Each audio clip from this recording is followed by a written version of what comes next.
All right, why don't we get started? This is, I'm Parashar Patel. It is 7 o'clock. The Guidelines Subcommittee of the Concord Finance Committee is meeting on October 13th, 2020 or 2022. Why don't we do a roll call? I'm just going to go down the roster, and those who are present can just say that. That would be great. Ray Andrews. Ray is not available tonight. Okay, great. Suresh? Yes. And Peggy is here. Present. Let's see, Kathy Kuklo? Eric Dahlberg? Present. John Garofalo? Present. Greg Gorillo? Amrith Kumar? I'm here. Don Kupka? Present. Lindsay Liz? Dee Orton? Here. Parashar Patel is present. Chris Reynolds? Here. Ryan Taylor? Here. And Lois Wassoff? Here. Okay. And Chris reminded me, but we have to have a volunteer to take the minutes. So I'm looking at the Zoom screen here. Should I pick somebody or can I get a volunteer? Hey, Parashar, I'll do it. Thank you very much, Amrith. You going to be able to stay for the whole meeting? Yeah, I will be able to stay for the whole meeting, and somebody is going to email me the complete list of people who are here, or the complete FinCom list, right? There was something in email about that. I'll just use that list. The roster you were reading We'll from. do that. I think a number of us are taking notes here, so we're good. Did you ask about John Garofalo? Was I he on did. your list? Yeah, and Okay, he's good, here. Good. Okay. Yeah, John is here. Okay. Okay, so I think Lindsay and Greg Gorello and Kathy are the only ones missing. And Ray Andrews, so you got four. And Ray, missing. yep. Okay. Okay. I was aware that Ray would not be able to make it. He's actually in an airplane. I have not heard from Greg or Lindsay. Okay. Okay, let's get started. Can we just pull up the agenda for a minute, Chris? We'll go over the agenda. We actually have two meetings today. One is the Guidelines Subcommittee, and we'll pull that up in a minute. And then the second is a regular meeting. As you can see, our chair is at home because she's going to immerse herself in spreadsheets. And so she's asked me to run the second one. We're going to tag team on the second one. So the guidelines, we've done the call to order. We're going to have the schools and the town come up and respond, if you will, to the requests that we made around 5-year cost estimates. We then will have a discussion of the budget guidelines, a preliminary discussion, and then vote on the preliminary guidelines, okay? Chris, can we pull up the 3 slides to maybe set the stage on the guideline discussion?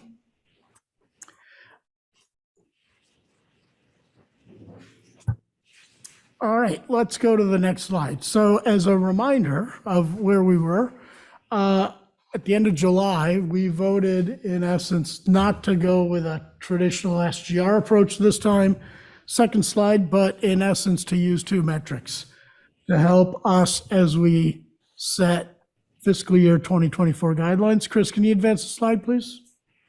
Yep. Sorry, hold on. And the 2 metrics, as you'll see, well, the first was what we called the level service metric based on national indices that are weighted, 2 of them, that are weighted according to the mix of labor and non-labor costs at the school and the towns. Can you go to the previous slide?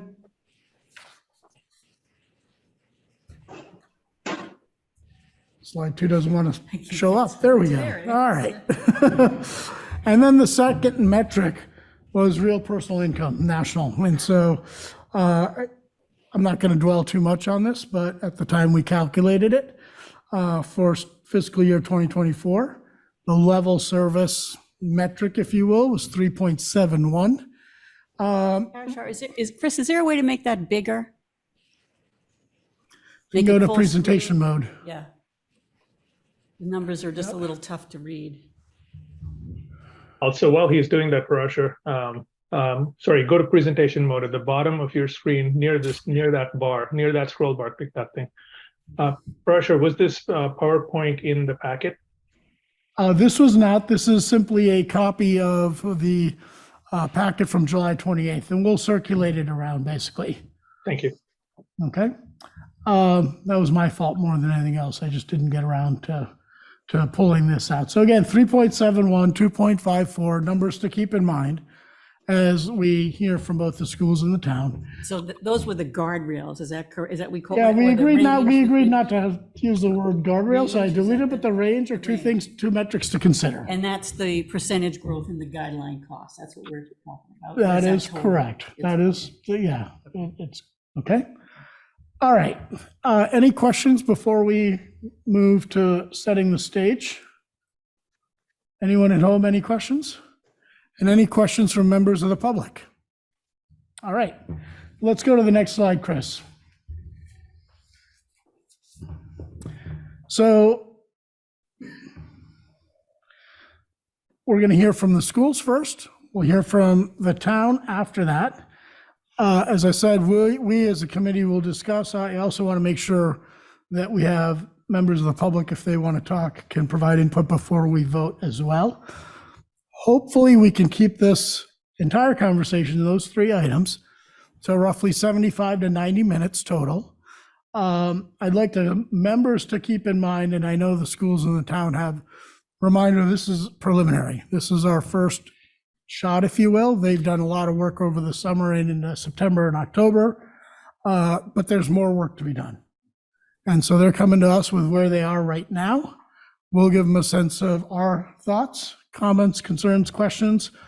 Hopefully they'll use that feedback as they go back and again, continue to sharpen the numbers.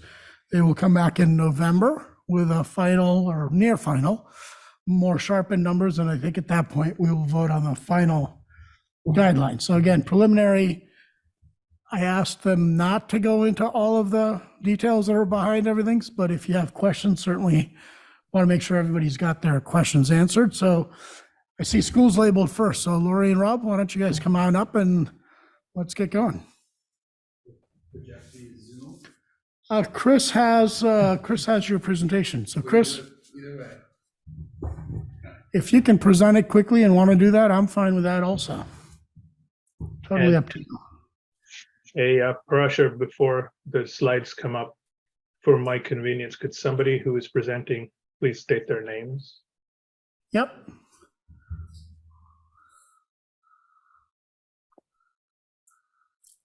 Okay, so Chris, you'll drive.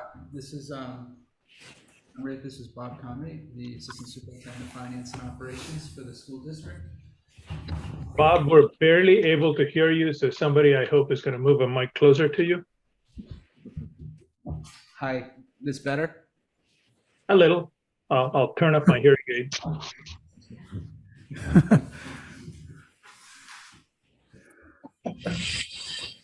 Yeah, I'll just introduce myself again. Lori Hunter, Superintendent of Schools.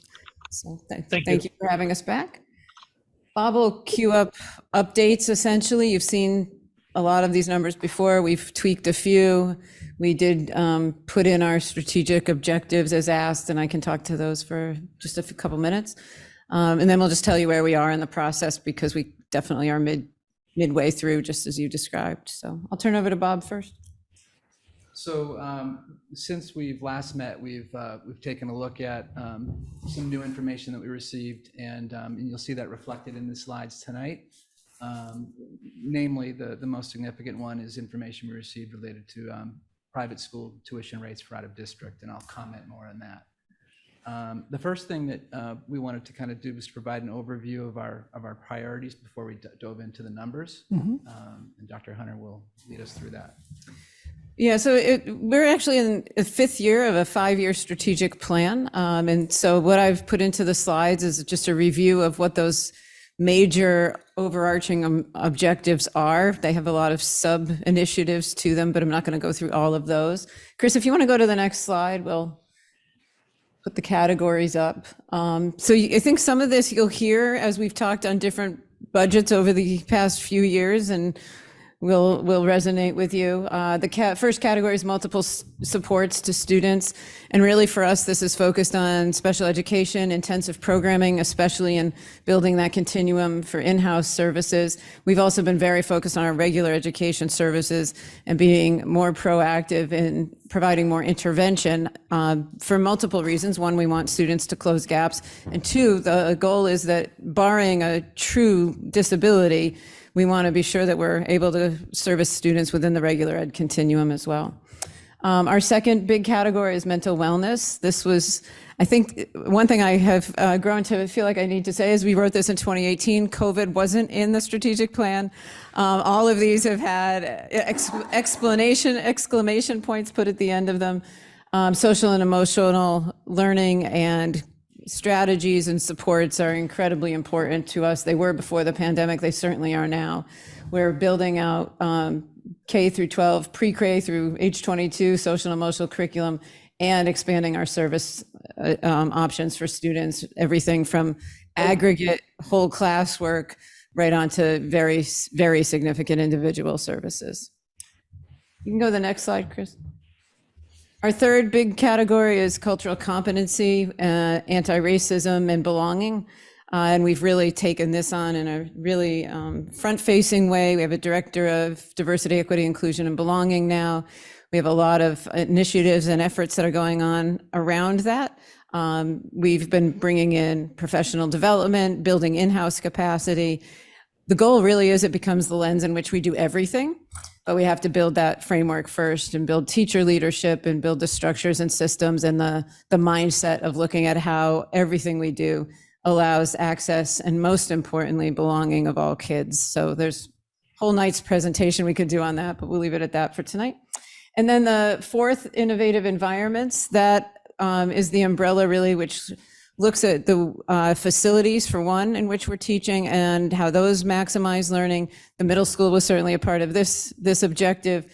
We're also looking at the use of outdoor experiences and settings, as well as everything that a facility both, we learned through COVID that the learning space isn't always concrete and walls and ceilings. So really trying to expand our creative approach to that, not all the way back to remote learning, thank you very much, but making sure we're really engaging students in as many ways as possible and using the environments to do so. So those are the big overarching objectives, and we're about to embark next week on renewing the plan for the next 5 years, and you'll certainly hear more about that as we move forward and through the coming years. Can you scroll down, Chris, please? So we've refreshed this since we've last met and have a view looking out 5 years, starting in 24 through 28. Again, this is the same format we presented last time, kind of talking to Parashar. We wanted to keep it fairly high level and talk about the district expenditures, the funding sources. Hey, sorry to interrupt you. Can you pull that microphone a little bit closer, please? Sure. That better? Much better, thank you. Okay, so our projections go out through 5 years. In year one, FY24, it's 4.2%. The funding sources down the bottom, we projected fairly steady. The one thing I would point out in the grants is that we do show the ESSER funds tapering off in 25 and 26. ESSER 3 expires in September of 2024, which is partway into 25. And then in 26, there will be no ESSER funds. So a little bit in 25 and 26. So that's why there's a little bit of a taper on the grants. We're projecting some steady growth in revolving circuit breaker. Just one comment is that the state, if folks have heard of the Student Opportunity Act, I included a link to that in my memo, but they're phasing in transportation into the circuit breaker reimbursement formula. So over a period of time, they're going to factor transportation in. So we anticipate getting a little bit more from that. When you look at netting out the funding sources from other funding sources to the expenditures, we show a general fund increase projection of 4.3% for this year, 3.3 in 25, and then 2.3, 3.1, 3.1. The further out we go, obviously, things change a lot in schools, and there'll be some pluses and minuses. So, the further out this forecast goes, the more variable, more suspect it is to change. Is there a reason why it drops between 24 and 25? Is there something contractual that's happening? The Well, in rate goes from 24 to 25. In 24, if we factor in the out-of-district tuitions increase, then they're in the baseline. And so the next year, the year-over-year increase is smaller. Okay, I see. So that's what's driving it up over 3% for 24? Yeah, Is that the way to think about it? that's a piece of it. Another piece is that salaries is a significant contributor, and Right. to the extent that we have retirements, that drives the number a little bit too. So as we find that out, that can be a driver that, as we talked about sharpening the pencil, we'll know more about that as we move forward in the process each year. Excuse me, the other funding sources are they're increasing at a lower rate than the overall spend? And is that why the general fund contribution is increasing faster than the direct expenditures? Correct. Yeah. The increases in, for example, Title I or IDA, the kind of the national funding has not grown at a rate that, and we see this with Chapter 72, the rates of growth cause the general fund increase to typically be higher than the overall spending increase. Can I move to the next slide? So just before we go to this slide, just a quick question, make sure we're all talking from the same page. This assumes level services for 25 and beyond. You factored in some changes, programmatic changes that you might want to make in 2024, right? And then you're carrying those forward? We factored in what we know about out-of-district tuitions. Yep. We will be meeting we haven't received budget submissions from our administrators yet. Okay. They're aware of kind of the headwinds we face. Yep. So we'll learn more within the next 2 weeks. Yeah, they're due to us the 24th. So how, I'm sorry, go ahead. yeah, so how should we think about this? As level service plus changes, or is this just level service? Level service. This is level service. Service. And so if we tie it back to the strategic imperatives that you talked about earlier, I know you've been building on those over the last several Yep. years. So that spend is already incorporated in level services. Do you anticipate a substantial increase in those for 24, or do you think? No, we don't. We really feel like we've built out that continuum. Yep. The last phase was this year, building out the middle school. It's a little tricky with 2 buildings, but we'll get through that. We need a little more support staff to pull that up, but the continuum is in place now. Okay. So that's the really, really good news. Yep. Some of what you're seeing here is we, are looking at, Bob's referenced it, but not gone into detail. We got notice from the state that they're allowing the out-of-district settings to increase as much as 14%. Stunning number, not normal at all, but we need to start to share that with all of you and figure out how we're gonna respond, knowing that's just almost a fixed cost at this point if they choose to take advantage of that. So And that's in there. Yeah. yes, That's in, okay. yes. We'll show you that a little bit more in the Okay, next slide. thank you. I'm assuming anyone from home has questions will speak up because we can't quite see hands raised. Peggy has her hand up. Okay, good. Peggy? I do. I was just curious when the next teacher salary negotiation takes place. Both of the CTA, and I'll answer CTA because we're in the Concord side, they expire in June of 24. So we're about halfway through the contracts, and they're synced up, so they're both expiring in the same year. Okay.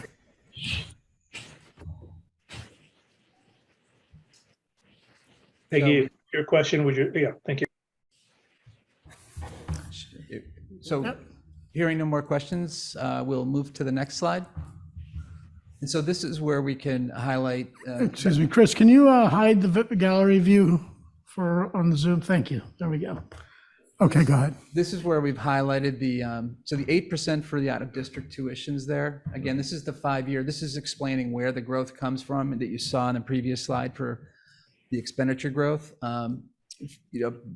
The 2 points I wanted to highlight were contract services is transportation. That's directly connected to students being out of district. Tuitions is 8%. And that factors some students. So there's two components of out-of-district tuitions. There's collaborative tuitions, where we're forecasting a smaller increase in the range of 4 to 5%, and private school tuitions, where we've been advised, I received a notice, I called up and confirmed, and they said that the increase is going to be 14%. You called up very disbelieving it was true. So the 8% is an average of we know it, so that's basically what we arrived at. And that also factors in a couple students moving to the high school, which is why it's lower than the 14%. The two highlights out in FY26 are factoring in the $500,000 in savings we'll realize as we move into a single building. Most of that will be in non-teacher salaries. And so again, those are the kind of the significant items I wanted to highlight from this slide. Okay, and so Bob, on the salaries line, the teachers and CTA salaries line, for FY24, it's up 4%, and then for FY25, it's up 3%. And that's based on the contract?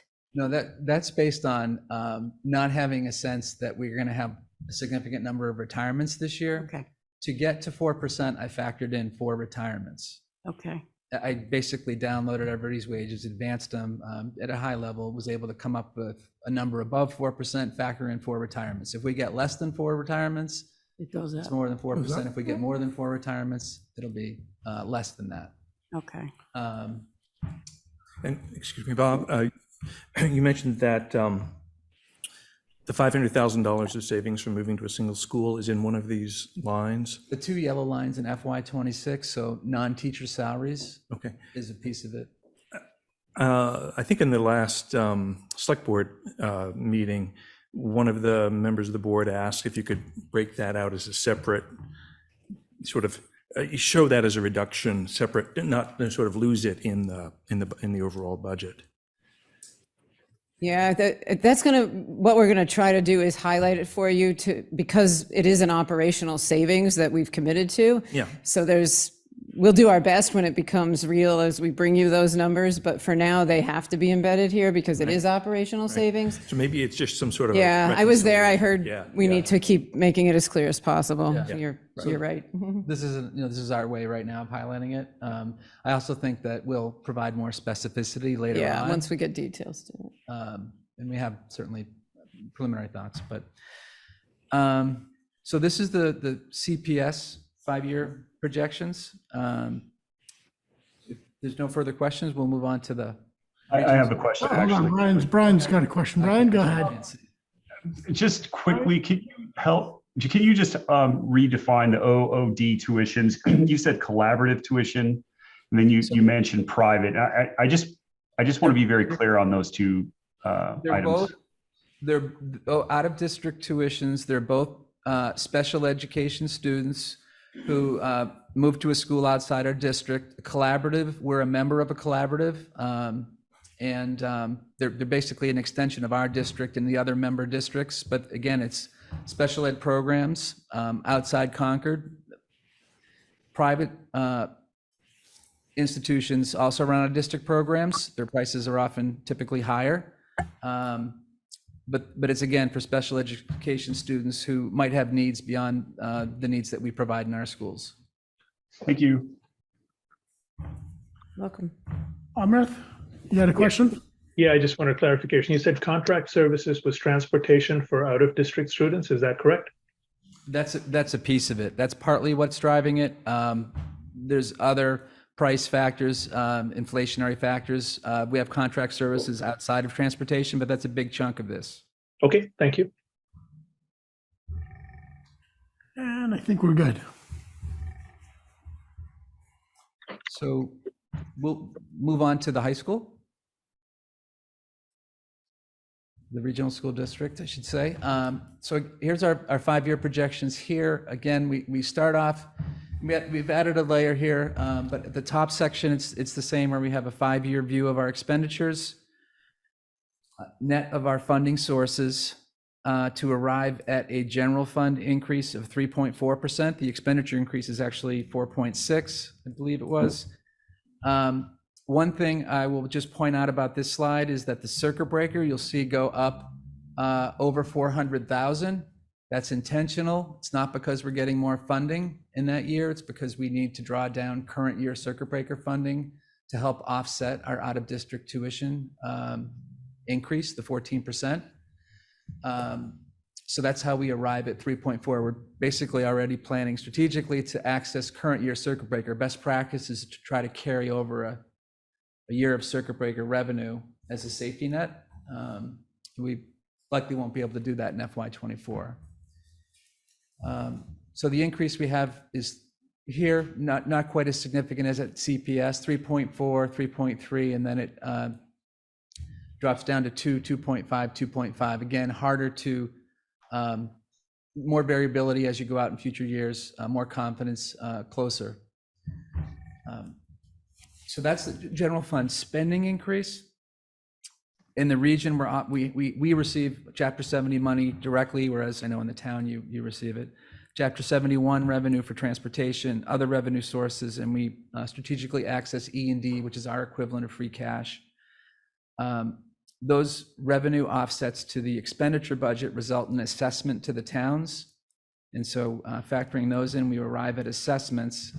And I think, the towns are mostly interested what their assessment is, so I won't necessarily go too much into the total here. We can jump into the next slide to see how it affects each town. Actually, before we do that, that's the last slide. This is the just highlighting the key driver, the out-of-district tuitions.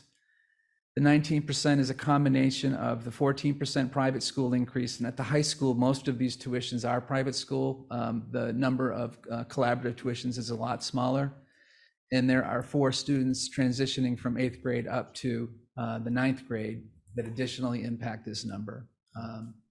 So that's driving the 19%, and that's why when you saw the circuit breaker being accessed on the previous slide, that's why we did it, to help offset that increase. Dr. Hunter, in terms of the special education insourcing that you've been working on, does that include the high school, or is that? Yes, it certainly does. And part of, we're at a very early place in the budget. So as students' IEPs come up, they're going to certainly be looking at what the high school offers versus the settings that they're in. We're so early on this, we have to assume they're all going to not go to the high school and stay in the out-of-district setting. It could be 1 or 2 of them will come back and those numbers will get better, but we have to be really conservative at the moment. But we have that option here. We do. For many needs, never for all, right? So it's very individual. Right. Okay. So I think that's really the only thing to highlight on that slide. The last slide, so the FY24 percentages are hot off the presses. We have the breakout between Concord and Carlisle, which is a decrease. Concord share decreased versus last year by a little over 1%. And so that significantly impacts the way the assessment is delivered to both towns, even though we have a 3.4% increase. Overall, the increase to each town is significantly different. Concord 1.9% and Carlisle 8.7%. And then we see a little projecting right now, a little further continuation of the trend into 25. And then I'm really not comfortable projecting that split further. There's so many options of potentially private school variability in the number of students that go there. So I've left those numbers fixed, the 25 numbers, and carried that forward for the next 3 years. So that's what we're looking at right now, and we'll continue to go through. We can jump to the next slide just in terms of highlight where we are. We have meetings set up with our Dr. Hunter and I and our administrators team that will be happening later this month into early November. Our first presentation to the school committee meeting is December 6th, formal presentation of our budget. The public hearing is on the 13th, and we'll keep working and keep you updated as we work through it. Excellent. We got through in time. Let me, I have a hand raised here. Yeah, Dee, go ahead. Yeah, I wanted to ask a couple questions about the E&D funds. And that was on your, maybe the second to the last slide. It looked like you were going to have, what is this, revenue of the 300,000 maybe a year? Yes. Okay. That's So then consistent. would, excuse me? So It was almost 600,000, so I'm glad it's down to 3. well, this is a revenue though, right? What we're It's an doing, increase of 3. What is your total that you have in your E&D funds right now? it's under 2 million. I think it's 1.5 million. Right at the 5%. It's right at the 5%, right? Yeah. Yes. 4.8, something like that. So you do have it fully loaded, right? Yes. Okay, so my question is, what are the uses of those funds? E&D it's basically the regional equivalent of free cash. I would say where we have what we have, I think this is okay to budget in this way. And it's also, if we were going through and seeing a significant reduction as we moved forward, we might revisit it. You do see a plan to reduce it a little bit in the next couple of years, but where we have what we have, and we know that we have some financial headwinds this year, felt like it's important to continue it right now. And Dee, we've worked really hard to reduce that. You'll remember 4 plus Right. 5 years ago, we were at Yeah. almost 600,000. And Yeah. we've split that down to the 300. Right now, essentially, we're just staying steady, and that's actually working quite well. And really, it's become almost self-funding, that 300,000. We close out the prior year, we put it in E&D, and then we're able to withdraw it. So that leaves E&D at almost 5%, and it's keeping us really solid. We aren't using Well, it for keeps you- anything keeps other you than this. solid. It does keep you solid, but are there ways that we could be using those funds? We work hard to not try to use them because it is our free cash, and we were actually getting warning notes from Moody's when we were down at 2.9%. So we are trying to really stay steady. I think more to come as the coming years evolve, and COVID gave us the bump to get to 4.9 plus the budget strategies we worked Right. on in my office. So we're enjoying being stable for the moment. I think we'll see what we need for the next few years as we go forward. Okay, but in the future, you could use it for anything. Well, I mean, we need to Is that correct? We need to go You through. could use those funds for anything, right? In your Yeah, budget? not quite that simple. Yeah, we need to go through a process to get it voted and approved. Right now, the only place we're using it is the operating budget to offset the assessments. Okay. I don't know, it's a sustainable item to draw from to cover other things. Clearly not. We experienced that. It's clearly not. We Okay. want a Thank nice you. stable number there. Yeah. Would that be a source to absorb an unexpected cost increase, such as a doubling of energy or something of that Yeah, sort? so with the regional budgets, we can't ask you for supplemental articles on a town meeting, like hopefully we never have to do with CPS. We have to be able to manage unexpected things self-sufficiently, just like you do with free cash. So you want to be sure there's funds there to work with. Yeah. Thank you. Thanks, Steve. I Go do. ahead, Chris. Yep. I don't know if anybody else on the, Nobody on the call does right now. Go ahead. on the revolvers, Bob, can you just speak to those? So there's some pretty hefty balances remaining in those revolvers. I'm just trying to understand how they work, or if those are going to get drawn down, or what the reason is, or what the benefit is of having those balances. Those are the ones outlined in the memo? Yeah, they exist at CPC and at the high school. Some are for athletics, some are for school lunch and so forth. Well, I say the school lunch, we have free lunch, which is nice. Hopefully it continues. So all students can get free lunch at the high school? Yeah, that's not what the fund is for, but like Okay. that's led to healthy participation rates that have helped the fund stay robust. How does the fund get money in it? We get reimbursed by last year the federal government, this year the state government. Okay, so the state gives us money for free lunch, and then the students either use it or don't use it. So that, But we get the money based on what they eat. So if they eat a Okay. lunch, we get a reimbursed $3, whatever it is. Okay, so how does the balance get big then? If it's simply reimbursing you for costs that you've spent? That's the part I don't They understand. reimburse a fixed number. Okay, And our food service team manages the program very well and stays. I mean, the price that they reimburse you at per lunch is greater than what you're spending? Is that what? That's the goal. That's the goal, and that's, yeah. Take some clever work to be Okay, able to do that. but then what do you use the balance for? It's stuck there restricted for lunches? It's restricted to the school lunch program. We also have a lot So of. how will it ever be used? That's the part I don't. We've also been working to ensure the balances don't get depleted. So they've had some assistance. Part of the reason is during the pandemic with low participation, we were concerned. There was a concern, I had this in my last district, where you were seeing balances potentially drawn down. So we used the general fund to cover some of the costs. But as we move forward, we want the program to be self-sustaining. If we have equipment needs that are kind of beyond the core, they can be paid for out of the food service fund. Okay. You mean equipment for the kitchen you could use to Yes, fund that? Yes. Yep, and that's not inexpensive equipment. No, it's either. not. And rule of thumb from the state really is to have 3 months worth of operating. And how many in months there. do we have?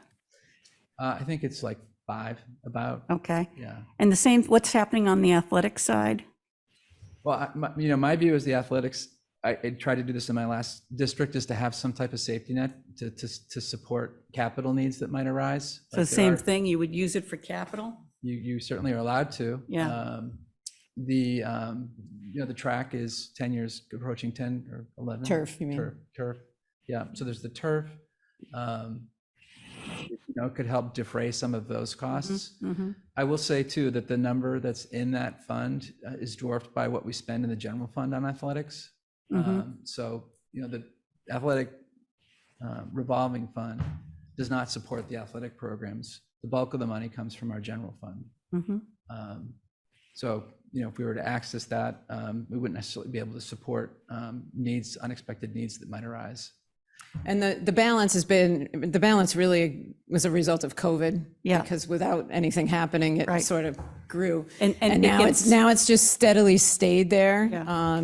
Right, so that's what I'm saying, I don't know how we're going to use it. So is that funded by fees? Is that where that Yes. comes Yeah. from? So the The students kids pay fees? $300. Right, so to play. are we going to give them I guess you're going to look to spend that on capital? That's how you'll eventually get it to. That's the discussion we're going to be having with the school committee. is, Okay. Looking at user fees versus capital needs long-term and whatever other operating costs. Okay, thank you. You're welcome. Any other questions from the Finance Committee members? Okay. Members of the public, I see Mary and Matt. Select Board, anyone from the public want to ask any questions before we switch places? Chris, do we have anyone wishing to speak from the public? No, everyone's mic's on. All right, thank you, guys. Look forward to November. Look forward to November. Yeah. Good, Thank you. Thank you. thank you. And thank you again, for the materials. The quality of the materials was quite good. And we had them in advance, which is much appreciated, so thank you. Excellent. Come on up, the price is right.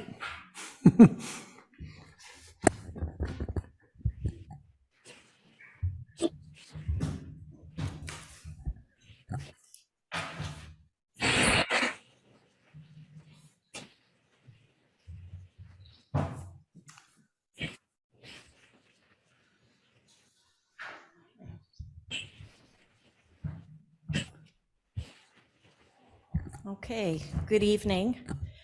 Thank you for the opportunity to present to you this evening. I want to introduce to my right Gail Dowd. You probably have met Gail before. She is our new CFO. And we still have Bob LaLesher, our phone-a-friend, on Zoom in case we get stuck. So the first thing that we wanted to go through is our strategic issues. And I think we did talk about them a little bit when we presented to you at the last meeting. But really, our biggest choice, our biggest issue right now is retaining and recruiting employees. And so last year, this was one of our top priorities, and we called it employer of choice. I know that's the sort of the term of art. For whatever reason, I don't really like it, so I'm calling it a great place to work. And I've talked in here about. Can we ask Gail if it's true?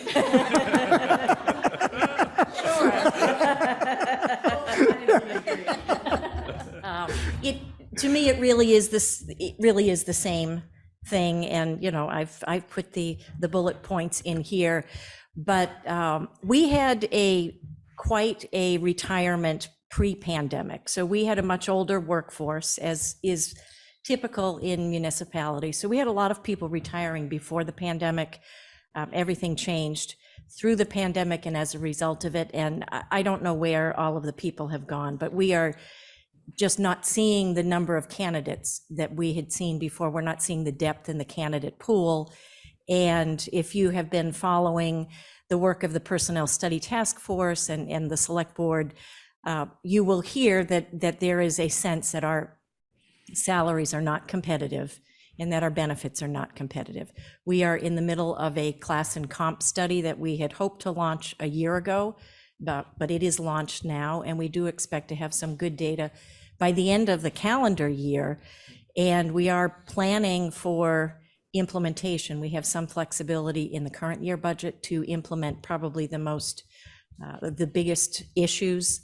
And then we hope to be able to continue to implement any of the findings going forward so that we can attract and retain good quality employees, because that's very important to us. So that's our first issue. My screen looks different than yours. I know I've talked to you before about the fact in municipal government, we don't ever talk about lost opportunity cost, or we don't quantify that, because in many cases, we're not bringing in people. Certainly in police and fire, if we have a vacancy, we're often needing to bring in people. But in many of our positions, we don't bring in people. We run short. We rely on the good graces of other employees to pick up work. But it's really amazing. This is a calculator that one of our department managers received at an association meeting, and I just plugged in to see what it came up with, and you can see sort of the cost of turnover, according to all of these assumptions, about $35,000 a year. And imagine what we could do if we didn't have that cost. We could do so much. And so That's per head. employee? per head, Yeah, right? And it's an assumption that the average employee salary is about 70,000, and that's pretty close. The last time I ran it, I think it was probably 67, 68. So that was a couple of years ago. So I think that's important to keep in mind, that there is a cost associated with that, and we do feel it even if it's not in cash going out the door. And your turnover rate is higher now post-COVID? Is that what's also leading to this discussion, or? You know, this, again, if you've been following the work of the Personnel Study Task Force, this is sort of a hot topic. Whether is it high? Is it higher than municipalities? Is it higher than it had been? It's impactful, is what I will say. We are definitely feeling it. You probably know our police chief is retiring. Our Council on Aging director is retiring. We don't have a sustainability director right now. We don't have a deputy town manager. Our planning and land management director is retiring in another few months. These are positions that are really, really hurting. On top of, at the light plant, it's still difficult to attract and retain line workers. That's really critical, but we've been able to make some inroads there, and we're in a better position. We did have a lot of the turnover, the pre-pandemic retirements that I mentioned were in public safety, and we are now just getting back to full staff there. What is the overall turnover rate So in Concord, just absent any context or anything? Yeah, What so- has it been the last year or two? what I would say is between 6 and 10%, depending on how you define turnover. If you're including retirements, it's it's on the higher. On the 10% end? Yeah. And there's good turnover and there's bad turnover. So if you take the 6 and 10, 50-50, 70% unwanted turnover, 30% you shrug your shoulders. Yeah. What's that rough range? Well, I mean, we definitely have had turnover as a result of people not being the right fit. Yep. And we've had lots of conversations about the fact that we need to be careful with who we are hiring. Yep. But sometimes it's just not the right fit. And I understand. I'm just trying to get a sense, right? Most organizations have a sense that, hey, Yeah. whether it's 3%, 5%. I think most of our turnover is retirement and people looking for other opportunities. They're looking for career advancement. They're looking for a different work-life balance.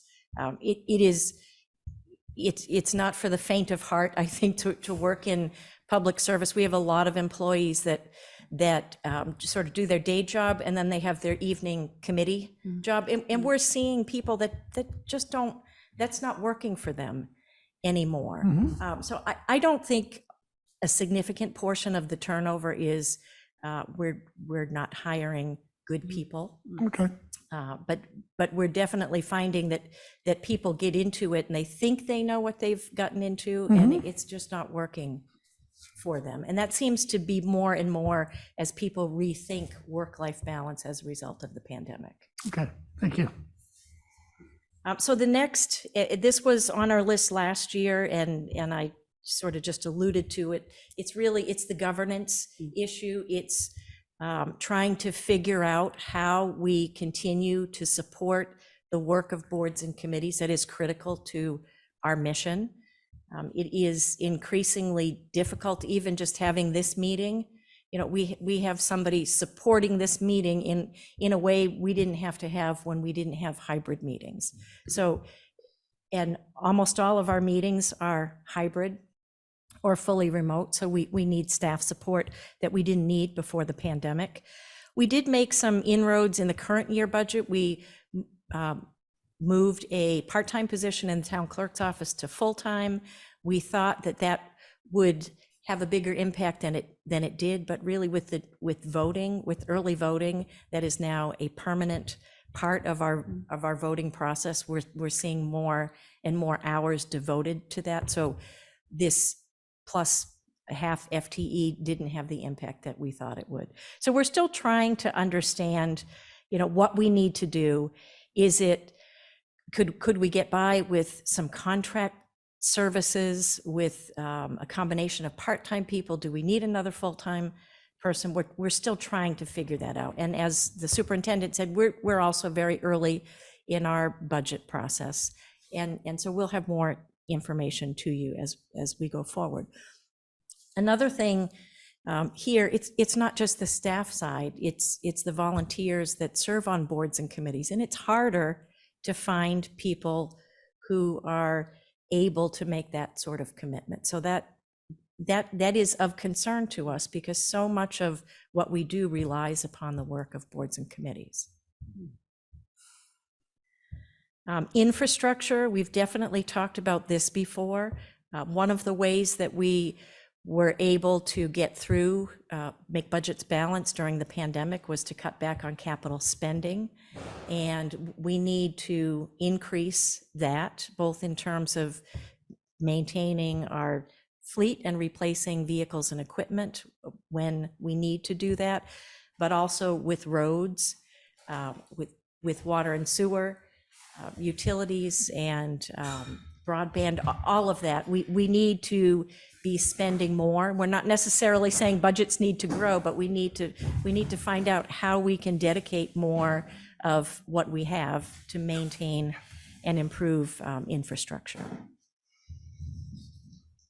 And then finally, welcoming community. A lot of the select board goals are centered around welcoming community, affordable housing, access to public transportation, access to social and community services that allow people to age gracefully in place, in addition to really having all members of the community have a sense of belonging. So those are our 4 overarching issues, and we're hoping in the next several years that we're going to make some good progress. I know you're limited on time, and you did have this ahead of time, so I don't want to get into too much detail, but I'm happy to answer questions. I wasn't planning on spending really any kind of time on the 5-year forecast because we spent a good amount of time at the last meeting, but suffice it to say that you can see in the next couple of years, from the guidelines perspective of our budget, based on these assumptions, these are some pretty hefty increases, and we understand we have work to do, but we really need to be able to address the compensation and benefits issue, and that may prove to be more costly than what you would see in a typical year. Let me pause, see if folks have questions, at least on the strategic priorities. Sure. I think Dee Yes, raised- I do. Oh, Dee, go ahead. Yep. Carrie, I have a couple questions, and it's on your governance slide. You don't have to go back to the governance slide, but they're on governance. And you talk about additional people and the needs. And I'm wondering, when you're talking about the needs versus dollars, do you ever discuss the idea of reducing the needs or reducing services? That's one question. Yeah, so And, okay, go ahead. So to respond to that, I think a lot of that is not necessarily in the control of my side of the organization. Boards and committees they're either required by state law, they are authorized under bylaw, or they are established by the select board. So that would be a partnership, and the select board has spent time over the last couple of years for sure talking about the number of boards and committees, making sure that we have the right number, that we don't have multiple committees sort of getting at two sides of the same issue. But that's something that we have limited ability to control for sure. Okay, that was part of my second question, which was to reduce it or consolidate committees. And you say that the select board is looking at that, or they have examined it, or are they working on that at all? So definitely last year, I remember a conversation, and I believe it is still one of their goals. It's not something that has been talked about in the last few months. I have two sitting behind me. They're not laughing or anything. So, So I guess my trying to tie those two together. If we did reduce and consolidate some of the committees, that we would see a reduction in the services or needs for services? I would say we would see a reduction in the increase of what we're looking for, because I think it would be hard to say that we could cut existing staff based on a reduction in boards and committees, because I don't think we're doing an adequate job providing support right now, and that's hard. We would like to do better. Matt's going to help. Okay. Matt's got a list of committees he's already identified. Well, so this is Matt Johnson, Concord Select Board. I just wanted to say that we have had some success in either concluding task forces, such as just recently the Personnel Study Task Force. We had the NMI StarMet Task Force that completed its work. And we also had the Tax Fairness Committee, which unfortunately really reached the end of the road in terms of their ability to make further progress. So we have rationalized a certain number of task forces and committees. However, at the same time, the Concord 250th has grown up and now has several subcommittees. So alone that estate represents 50 volunteers at this point. So, and that's not going away anytime soon. So I think that, you know, while we have made an effort to rationalize, I don't think that we can reasonably expect a reduction. And in fact, if anything, for this next 3 years or so, we're likely to see an increase in the total number of volunteers involved in town boards and committees. Well, it's a total number of volunteers, but how many committees do we currently have? Do you know offhand? Approximately 60, maybe Okay. high 50s right now. Yeah, and it's, you know, it's dramatically higher number than some other towns. We did kind of benchmark that. I think the smallest number we found was Franklin, which pretty much just has the statutory boards and committees. But if you look at the town like Concord and the kinds of things we have going on, and we did take a hard look at it. Okay, which ones of these could we get rid of? They're vanishingly few. And I just, encourage you to take a look down the list. It's on the website. You can see, just imagine that we didn't have that and you go down the list. One that I have brought up a couple times is that we do have the Climate Action Advisory Board and the Comprehensive Sustainability and Energy Committee. I have broached that with the chairs, with the committees themselves. We still haven't found a way to consolidate those two. I'd say that that's probably the one case in which I see the most overlap, but not a lot else. So just one follow-on question with that. I know that it's difficult for people to volunteer to write up minutes and things, but if meetings are being recorded on Zoom, is it possible to use that as the record for the meeting? No. It would not. It's not legal equivalent. to do. Is it illegal to do that?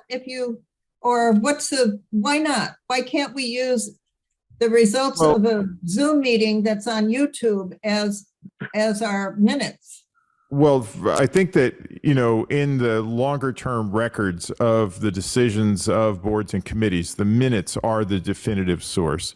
That yes, you could 5 years hence, and this does happen, right? 5 years hence, you try to decide, okay, how did they vote on this? To go dig up the old video and try to find, minute 34 or which video it was. Because remember, those videos don't tell you what the topics were discussed. I guess you could go look at an agenda, but it's not a very reasonable way to record decisions. Okay, thank you. Thank you. And I hate doing minutes, I have to say, but it's a necessity. So I had two questions. One, the same question I asked Lori and Rob is, the projections here are basically level services, except, as you mentioned, you've got some strategic imperatives that were baked into 23 that you're continuing in the out years, right? Yeah, interesting. I was thinking he's going to ask, and I wanted, how am I going to answer that question? So I would say, yes, generally level services, with the caveat that we have added a transportation planner. We are Or 24. in, the transportation planner is in 23. Yes. And okay. an economic development manager, not yet hired, but so, but that's not, those aren't really that's not a new service. Right. It is just, we had staff members doing that, and because of the volume of work and the detail, we needed to add headcount for level services. We definitely, a little bit later in the presentation, have some things that we're thinking about for future increase in services, if that's possible. Okay. So, and then just to follow up on the volunteers, and you mentioned the time that staff spends after hours, which I appreciate. Has the town actually gone through and methodically gotten a sense of how much time is spent supporting the committees just in the after hours? And I guess the next question would be, I'm not sure I would presume, is it right to say, I wouldn't necessarily presume that there'd be a savings because presumably the work that's being done by those committees is valuable and maybe town employees would have to pick up the slack? Is that, or is Yes. that probably, I can tell how you, should we look at that? we have not done any hard analysis, and honestly, I'd be afraid to. I don't want to get people thinking about how much time they spend Oh, in yeah.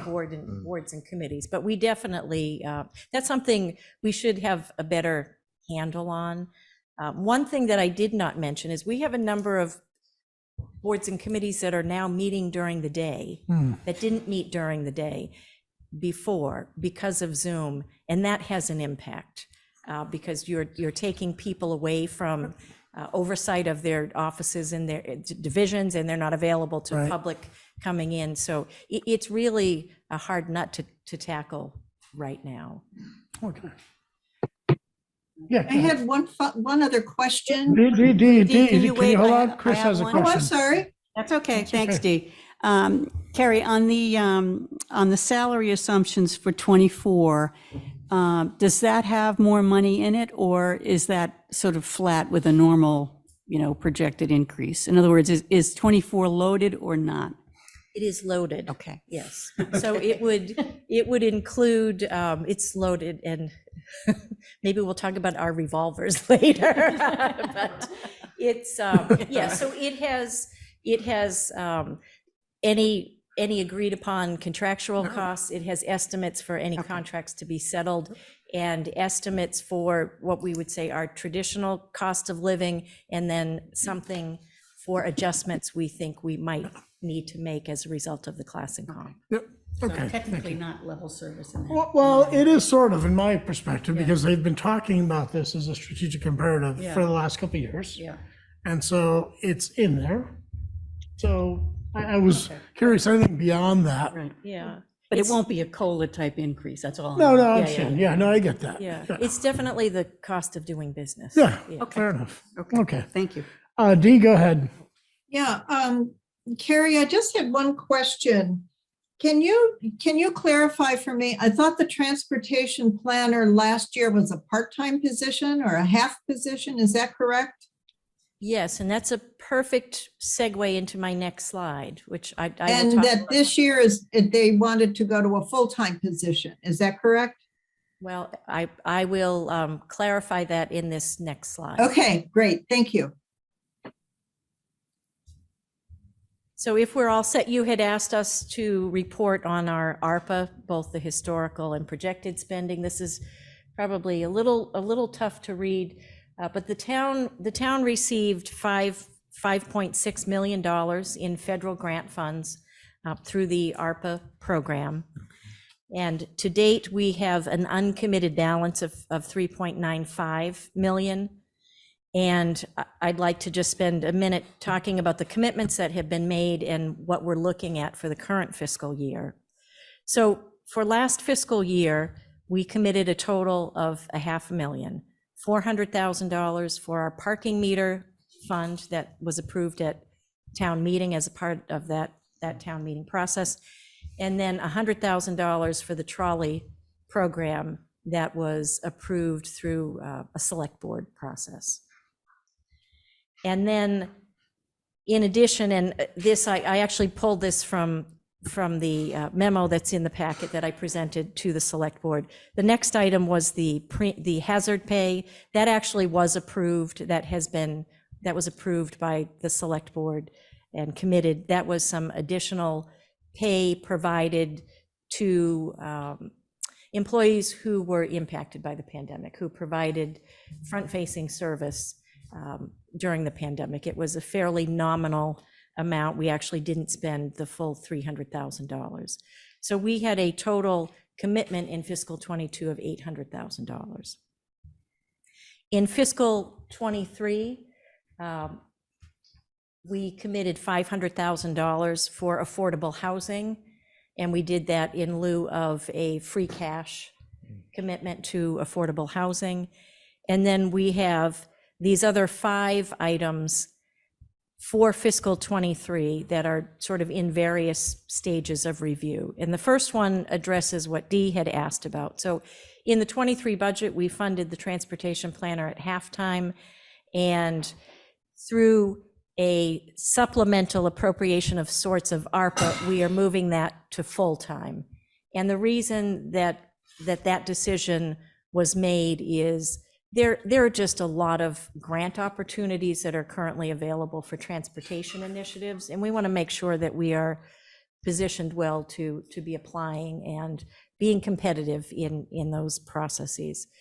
There's also an awful lot of interest in advancing transportation initiatives, just everything from tourists to residents, and with the 250th, trying to understand how we're going to move people around during all of those different celebrations. It just seemed like it made sense to do that, move that forward.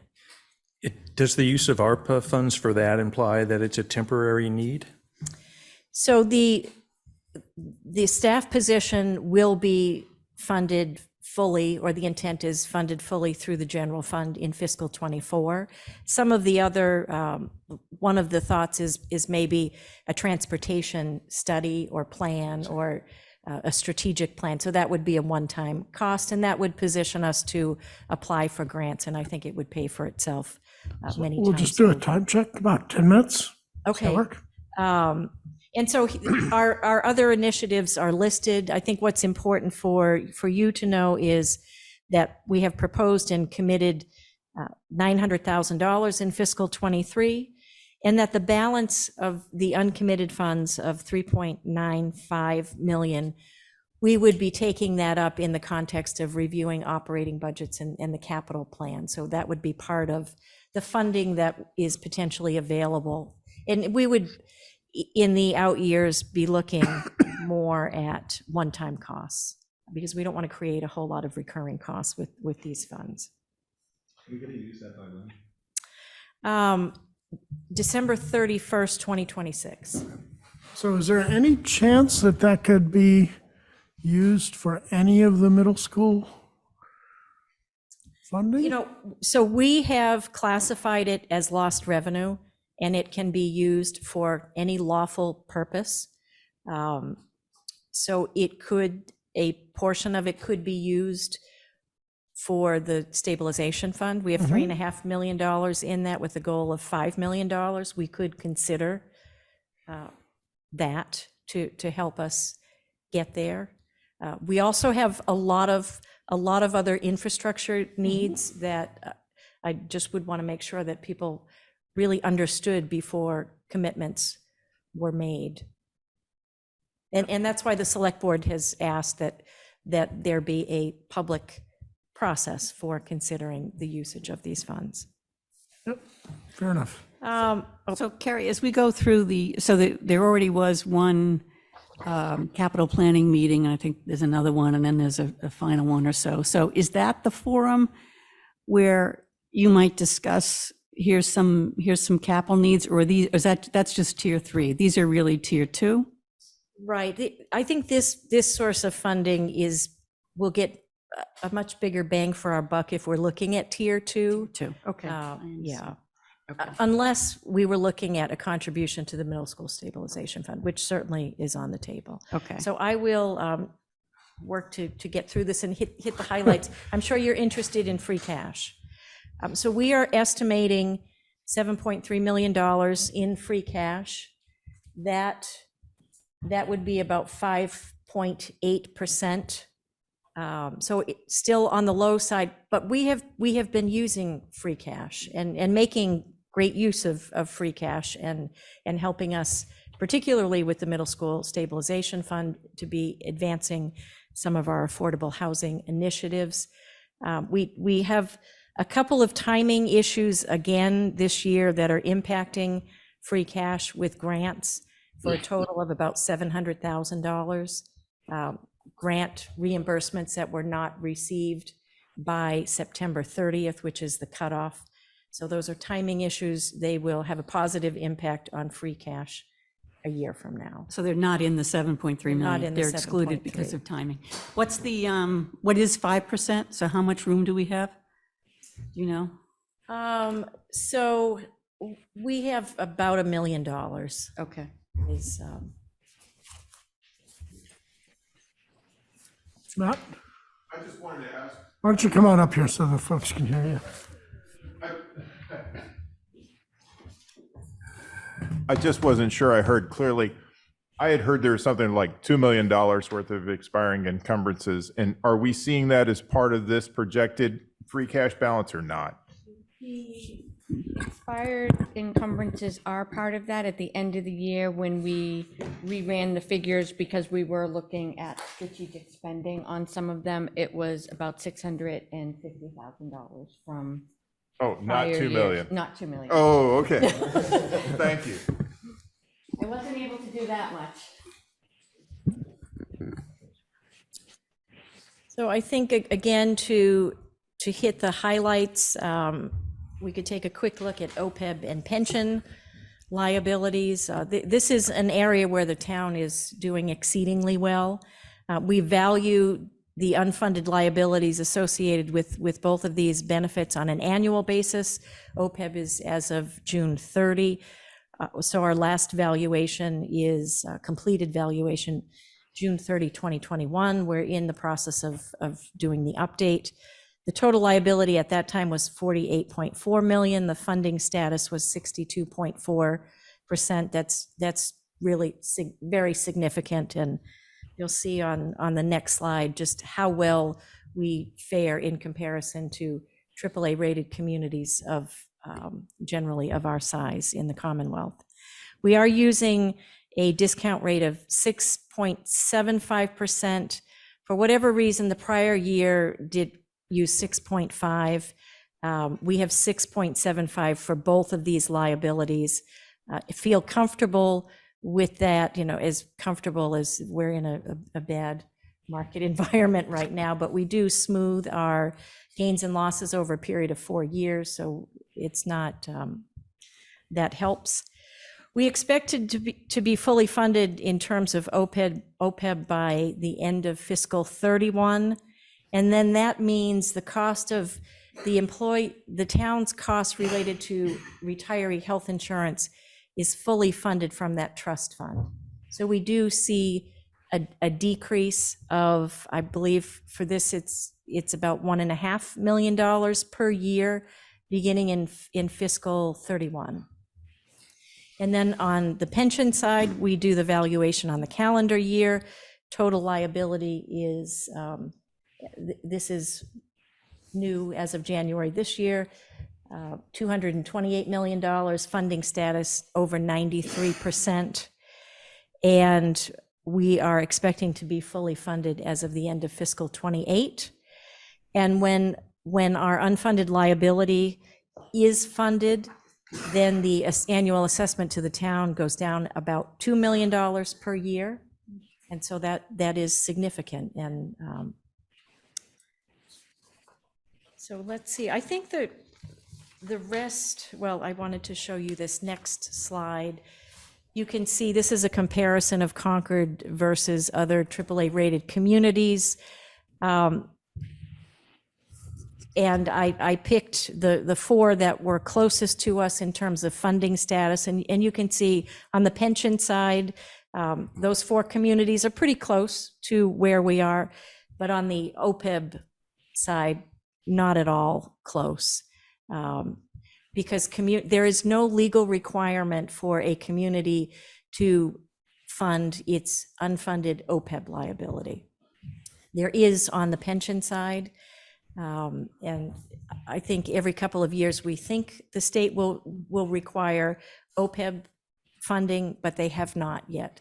And so communities are, a lot of them opting not to work nearly as hard as the town of Concord has. Hey, Prasher, I have a quick question. Yeah, go ahead, Amrith. So, Kerry, on the previous slide, you showed that the Concord's OPEB funding was 62.4%. The next slide doesn't show the percentage that we've funded. This shows percentage of revenue, unfunded liability as a percentage of revenue. Where does Concord, the 62.4, rank relative to other towns? For OPEB, Yes. at the top. So I this, do- this data is basically sorted on that number, on the 62.4? Well, what I'm showing is as a percent of revenue. I do have I do have information I can send you that shows what you're asking for. Okay, but thank you. we are among the best funded in terms of OPEB liability in the Commonwealth. Cool, thank you. That's what I was looking for. Thank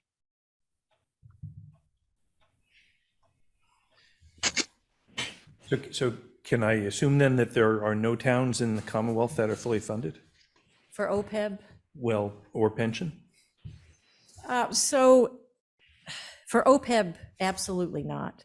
For pension, Leominster, the city of Leominster actually would come out on top, and I would say they are probably at 100%. They might be a little over, but they always come out as number one in the Commonwealth. We have for a very long time been in the top 10, and I think we're probably in the top 5 right now. These are just AAA rated communities, not all communities. Right. Leominster's not a AAA rated community.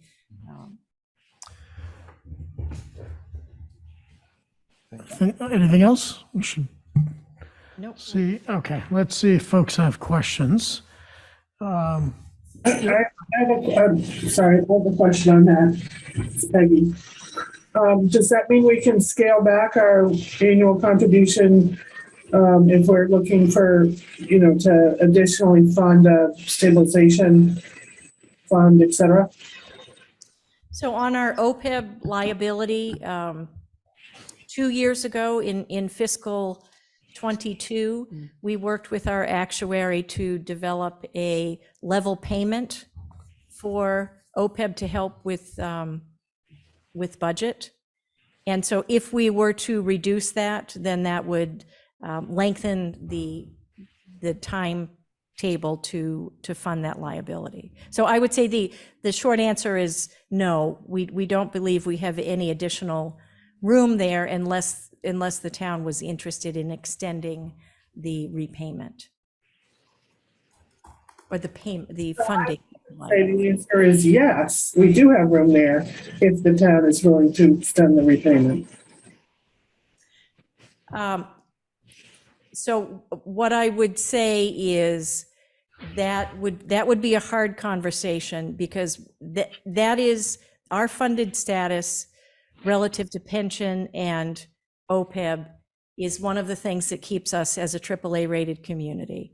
Our free cash is among the lowest of AAA rated communities. And so I would be concerned that we would be potentially putting our bond rating at risk. Okay, well, we certainly don't want to do that. Looking, Greg. Just to follow on to that real quick, is there any other negative impact of doing that? To Extending, as Peggy mentioned, or is the number one concern the bond rating? I would say Gail. Now the bond rating is Gail's number one concern. that would be, yeah, that would be the biggest reason to not sort of mess around with what we're doing here. So when we went from the sort of the annually determined, or the ADC annually determined contribution to a level payment, we saved about $500,000 a year. Mm-hmm. And we did that during the pandemic, and that was really helpful with the budget. And you did note earlier that we've had a rash of retirements that perhaps were not planned. I know these numbers are not the latest, and certainly don't reflect the 25% drop in the equity market. So I'd be curious to see an update to these figures. I bet that our percentage of of funded liability is lower now than it was when these were prepared. But that wasn't going to be my question. My question really was about as an MBTA community. I know the MBTA has proposed some zoning requirements for, and one of the implications of not complying is lack of access to certain state funding. Do you have an assessment of what the impact could be on us, both from funding we currently access or funding we may access in the future? So we did take a look at that, and the types of funding that we believe are in jeopardy for non-compliance are not funds that we receive from the state at this point. So we feel that our exposure is fairly limited. Hopefully they wouldn't be looking into our traditional state aid. We're not hearing that yet, but we don't feel like we have a huge exposure yet. Does it include funding for affordable housing?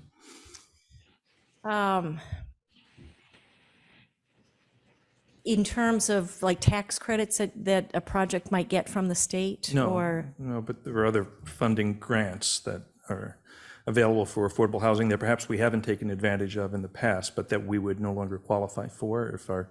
Yeah, I think we don't know the full answer. We looked at, there were a couple of funding sources that were specifically mentioned, or it was known that those would be in jeopardy, and those were not funds that the town,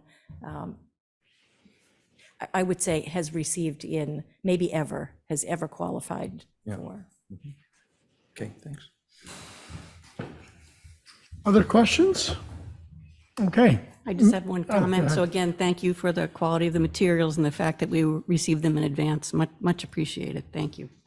Yes, that was very good. Thank you. Don't go away. Let me see if folks in the public have any questions? Chris, anyone from online have questions?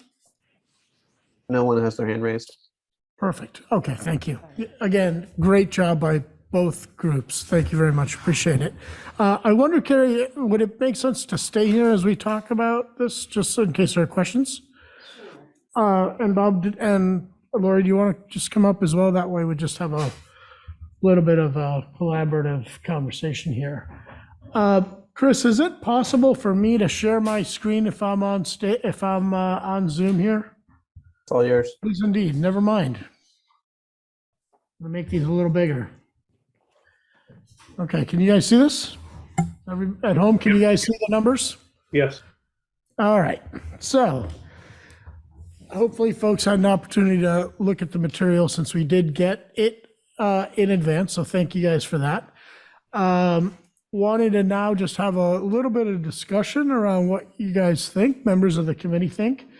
What I've got here is a very simple, quick and dirty spreadsheet. The top rows 7 through 13 are what was presented to us, bottom line, in terms of what falls in the guidelines.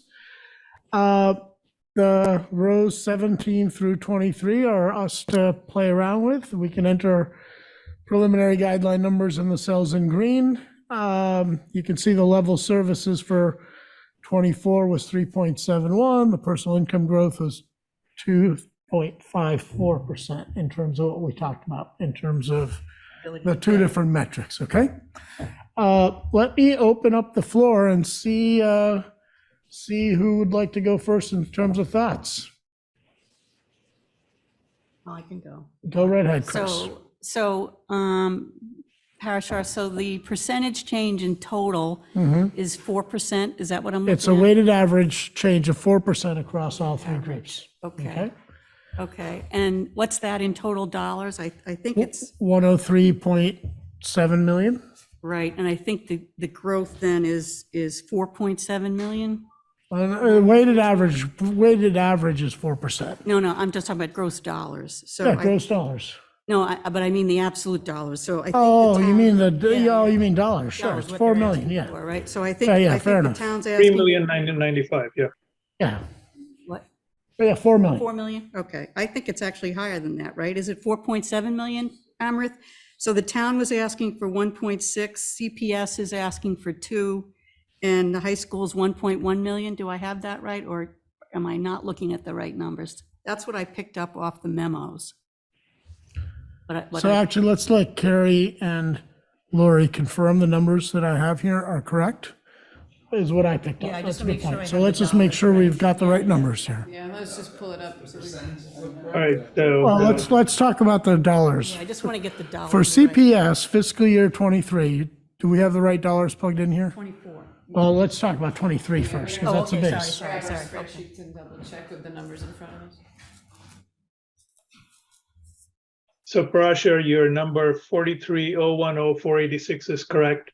Well, 44. hold on, Amrith. Let's just get them from the sources, because I think they are, but let's I'm just, reading it from the packet, which was presented. That's page 5 of the packet. yeah, and as was I. Let's just hold on a second. All right. Because I never know. Yep, hold on. Okay, CPS fiscal year 23 is correct? Yeah, 24. And what about 24? Is that correct? 24 is correct. Okay. Now, what about, This is 1.8 million. sorry. Okay, so what about the regional school district?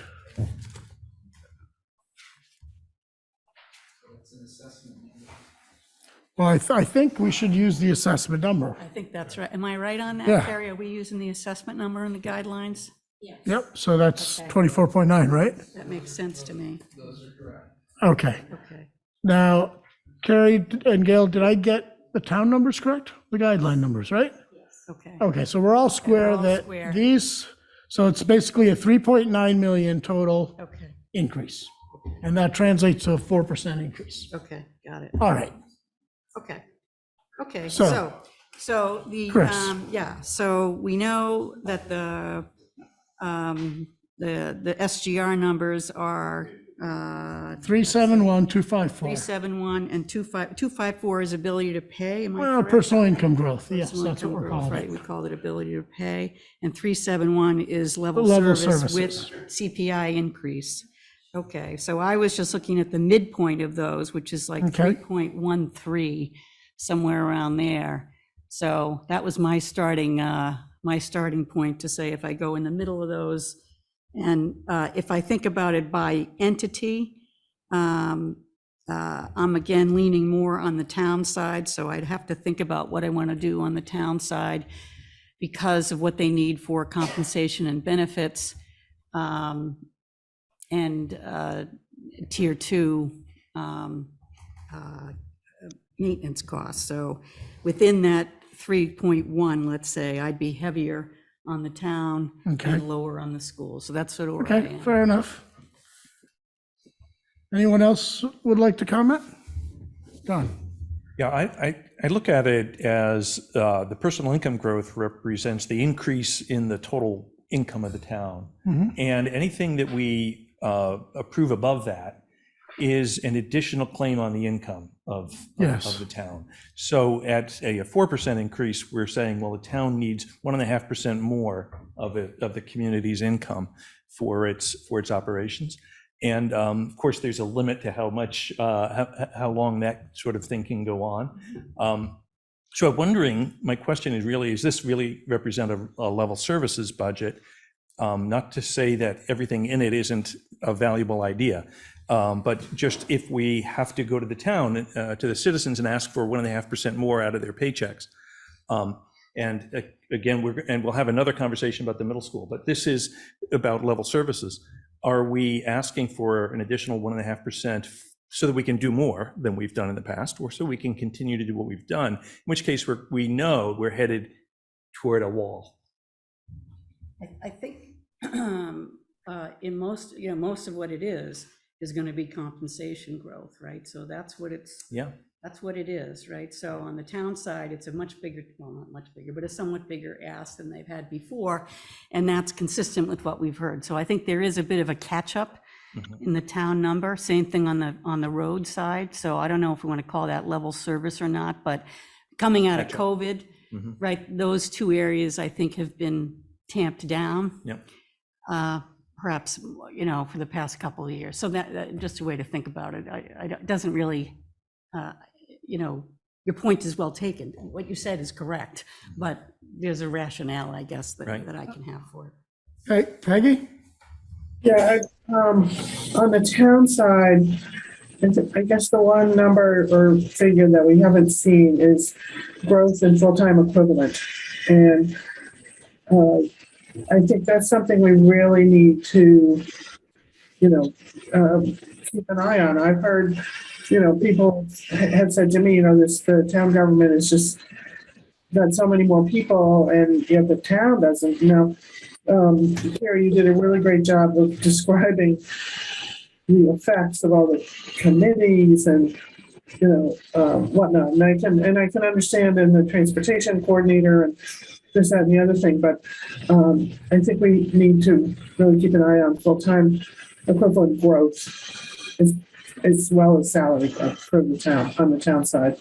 The 5.2 is pretty significant. I don't think are there many FTEs in that budget that are new, Carrie? I didn't think there was, but maybe there are. So it really is the transportation plan, or the full impact of the transportation plan, or the full impact of the economic development manager. And we would hope that each of those positions would have a significant positive contribution in our future tax revenue. Peggy, does that help answer your question? It does, but there was also the implication that, with the hybrid remote meetings also required more staff support. I don't know whether that's in the budget or if it's not in the budget. Peggy, did you say library? No. Support of boards. Oh, board support. Right. So that. That's I'm done. That's enough. I just want to put it on the radar screen. Or not? Well, I would say it's contemplated. I mean, again, we are very early in the budget. That ask was pretty small dollars, so it's contemplated. Okay. Lois?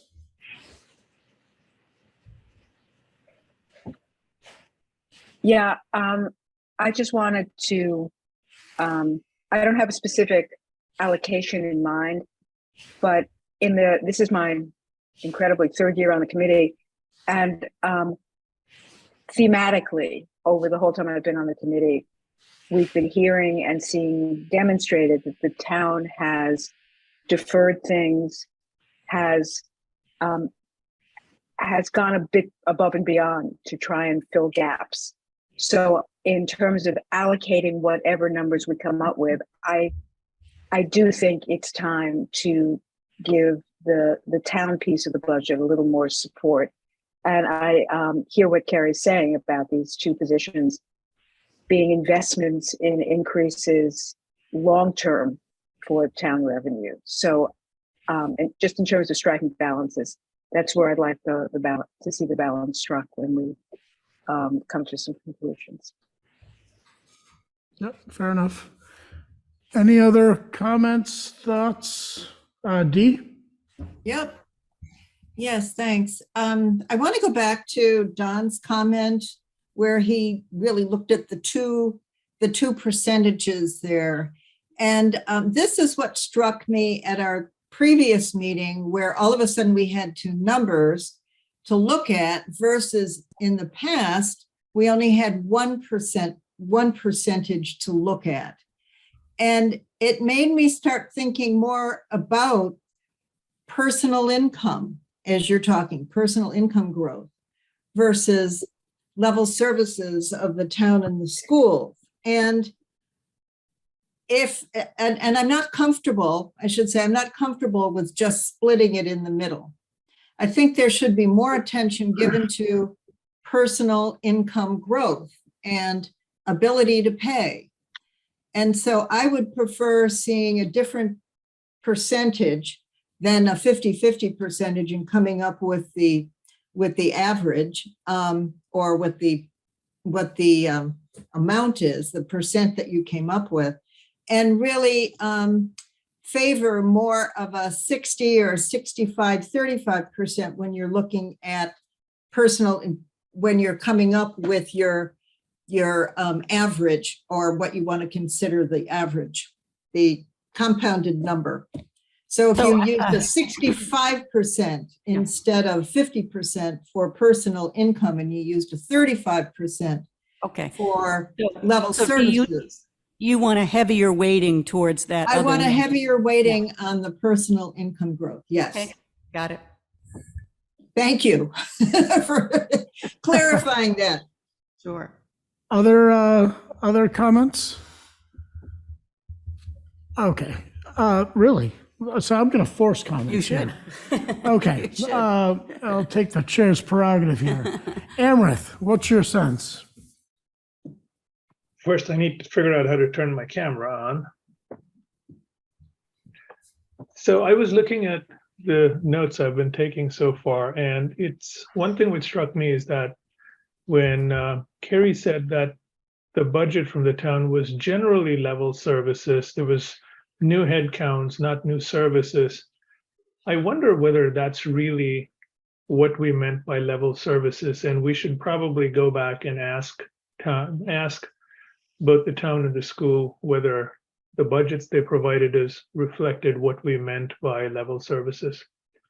The other thing I'd say is that I agree with Dee. We should push towards closer to 2.54, because anything over 2.54, if that number, anything close to the rate of growth of income, is effectively asking people to pay more for the things they already got. And I think there's the fact that the number we're seeing is so much outside the range leads me to wonder that we're probably doing the maths wrong in some way. So I don't know whether that's what you were looking for, but the numbers don't seem to all reflect the same interpretation of level services or personal income growth or wage growth. Okay, Greg. Let's ask, can you clarify what you meant by the numbers don't reflect the range? I wasn't sure which numbers you were referring to in the previous statement. You're asking me, Aizul? Yes. So my understanding is, so if Parashar were to screen left on his screen, column A at the bottom, rows 25 and 26 are the two numbers which the guidelines subcommittee gave.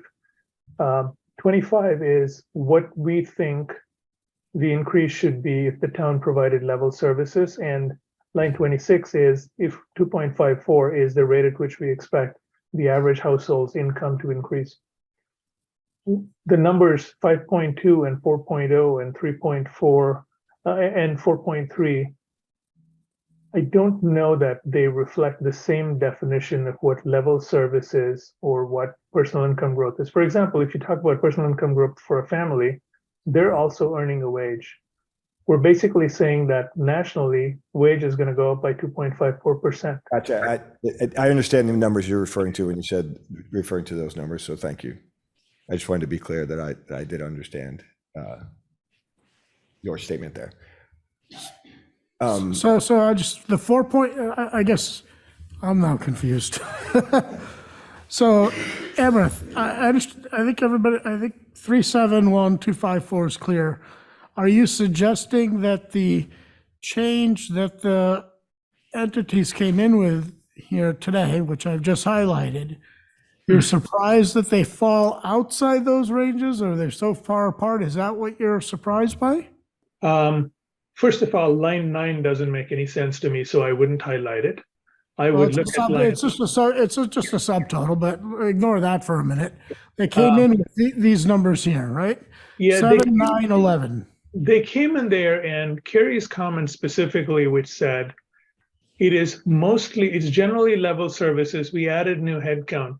To me, level services means that you're going to provide the same services to the town, meaning let's assume that a person is serving at a window and answering so many customers. There's one person serving at that window. If there's more people asking questions, level services means the line is going to grow longer. Yeah, so Carrie, we're talking about adding one FT, your estimate currently includes one extra FTE above and beyond what's in the 23 budget. Is that correct? Between those two positions? Yes. Okay, and what's the total FTE count in the town, roughly? In the general fund, boy, 220, 230. Okay, so Amrith, No, I knew where you were going, but that's not my point. It's not the cost of one head count, which is what I'm questioning. It's the philosophy behind what the town considered to be level service. If the town, across the board, across all of its services, took level services to mean that we're going to provide the same services to the town with the same waiting period, shall we say, there will probably be new ads in other places as well. It may be of people, it may be of, infrastructure. I don't know of what. But I would like to dig into that 5.2 and see where that 5.2 is coming from. And that's what I've been staring at on slide 150 of our packet to see if I can take apart the 5.2 and understand where that's coming from. Sure. So if I could respond to that, I think that's why I answered the question the way I did, because there is no definition in your request of what level services is. And so when it costs more for utilities, we include the cost of that. And that I think people accept as a level service budget. Level services, I guess in Amrith's explanation, waiting time, if we were to track waiting time, maintaining the same waiting time, I would think you could look at as level services. Sorry, I'll clarify. Maintaining the same waiting time is not level services. Maintaining the same number of people to provide the services, the waiting time may go up. Okay, I think, again, I would say that that wasn't necessarily the interpretation. Understood. And again, we're very, very, very early in the process. Our departments have not even returned their budget requests. And obviously we have to be somewhat conservative in these estimates, and our numbers get tighter the more detail we have and the more time we have to analyze and see where we may have overestimated or overprojected. Yeah, no, I think that's right. And Amrith, I think for better or for worse, in most government entities, the term level services is you've got the same number of folks doing the same things with the same programs. And if you continue that with built-in union contracts or wage growth, et cetera, that you're anticipating for non-labor, generally speaking, I think most folks would consider that level service. I see your point on the flip side as well, but at least in my mind, when I was talking about level services, that's the way I was doing it based on sort of typical municipal and public service definition. But generally, directionally, clearly, the town has come in with a higher request than the school, I think. Greg, we diverted from your question and your thoughts. I'm with everybody else, sort of just as the first pass. I think this is a good sort of first pass. And I know that the town has taken a little bit in the past in COVID off of their budgets. So coming in higher actually doesn't surprise me this year in seeing that. I do agree with Don's statement about the percentage there too. So I think it's fair to weight it a little bit more toward the town for this year. I don't have an opinion yet on how much at this point. Let's see. And then John. Or I'm sorry, I've got Brian and then Eric and John. I see your hand up, Peggy, but we'll get to you in a minute. Let me get the others to weigh in. Brian? I actually would second what Greg was talking about here. I don't think I have a real strong view. I think this goes to Parshar, your point around, I mean, we're still in very early stages here. So it's hard to kind of weigh in on with any precision. Generally, I think directionally this looks right to me at this juncture. But I think we could start sharpening the pencil a little bit further down the road once we get some more information. Good. Eric? Yeah, I agree with the kind of sense of the group. This is the best we can do at this stage of the game. Makes sense to me. John? Hi, good evening. I'm fairly new here, so appreciate the patience. I'm actually, without the history that you all have, a little surprised that these numbers aren't even higher, given what I see out there on a daily basis. So being new to this group and seeing this as a first pass, it doesn't shock me. Peggy, and then I'll offer my thoughts. Okay, I just, only two little things.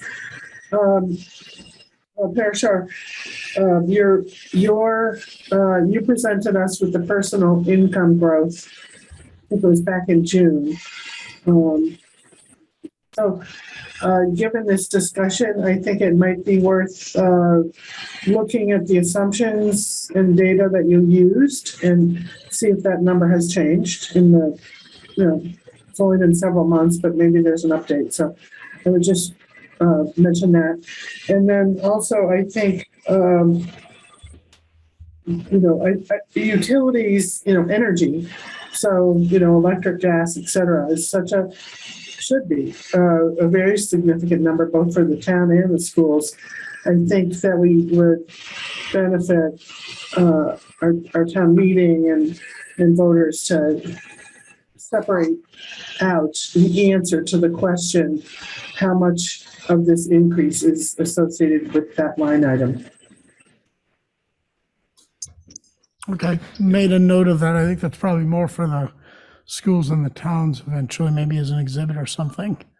Yeah. Awesome. Fun. Yeah. Peggy, that's been in my mind a lot too, because I think that we are all subject to a shock in energy costs. And so I was glad to hear that the school has a plan, essentially a place to go if they are hit with a shock. I don't know, I guess the town will as well, hopefully.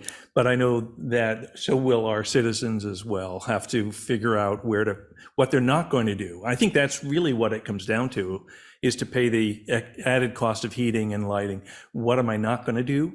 And I think that that's the lens we need to bring to the town spending as well, because we have to be prepared for these things to come along. And it's not as if there's like when your own bills go up at home, you don't go back to your boss and say, well, you're going to have to give me a supplement for heating. That's all. I would just comment, Carrie's done a great job of noting what the town's struggled through on the pandemic. We're working with kids that have had 3 years of complete disruption. We have learning loss, we have major illness, mental health, and other wellness needs. Hey, Parashar, is somebody speaking in the room? Yeah. Sorry. Sorry about that. Mike wasn't on. It's Lori Hunter. Just wanted to note the needs of our kids and the impact of the pandemic with learning loss and the mental health and the social impact of the pandemic. We are doing things we weren't doing before the pandemic and trying to close those gaps and get kids back on track. So the fact that I'm saying we're going to try to do that with level service, I think is actually noteworthy. And we haven't asked for any ways to compensate. We're going to build in some increase for energy and all those other inflationary factors, but we're going to absorb some if we're coming in at the numbers we're giving you. Okay. So I just want to note we're trying to be really thoughtful as we bring new budgets. So let me share my thoughts. I agree. First of all, it's very preliminary, and I understand all the numbers around income growth and salary increases that are occurring. Folks are having a hard time finding folks, attracting good folks. I also understand energy. So there's lots of moving parts, but directionally, I think we're never going to nail it. I recognize the efforts the town made over the last couple of years around COVID, and understand, school frankly came in reasonably well, at least I think from my perspective as I look at this. I would propose, and by the way, I agree with most folks said they would favor a little bit skewing towards the town, given what they've done, and I would agree with that as well. And so my thought is, if, given this is preliminary, give a guideline that's basically a combined 3.4 to the schools. I think we did that last year, if I'm not mistaken, at the end. Sort of basically let the CPS budget grow a little bit higher than the regional school district number, but a combined 3.4, and then quote unquote, whatever's left over, if you will, see what that results in terms of what a town increase might be as one step, and then see whether we want to nudge one or up or down. Why would you be at 3.4 if CCRC is at 2? Well, the CPS is at 4.3. Okay, So the combined is 3.4 is kind of what I was thinking. yeah, But I can certainly play with the numbers here live yeah. and kind of see what they look like. And I know lots of folks wanted to see we weigh a bit more towards the town. We can plug in the numbers here in a minute if folks think that might be reasonable, and then we can tweak them here or there. Does that make sense? Look at it. Not happy with 3.4, I but I'll look understand. at it. Peggy, you were going to say something? Yeah, I just remind you that part of the low number at the high school is due to the Carlisle contribution, not the cost at the high school. Yes. Hey, Pressure, just one quick question. Yeah. This might be obvious to everybody. I just want to ask for, just to be sure. There's no expenses related to the new middle school in either of these, right? Now, excluded No. debt is outside the guidelines, Amrit. Right. So this number isn't going up because of the new middle school and stuff like that. Okay, thank you. That's correct. That will be a large lump on top. Yeah. So if we say that in essence, CPS would be 4.3, CCRSD is 1.9, that basically leaves in essence the town with 4.3 versus the 5.2 they came in with. So I'm going to look around. I see Greg either wincing or squinting to read the numbers. Sorry. And Chris said she's not. I can make this. Yeah, I can make it larger. How's that? Would you make it a little smaller? It's very big for us.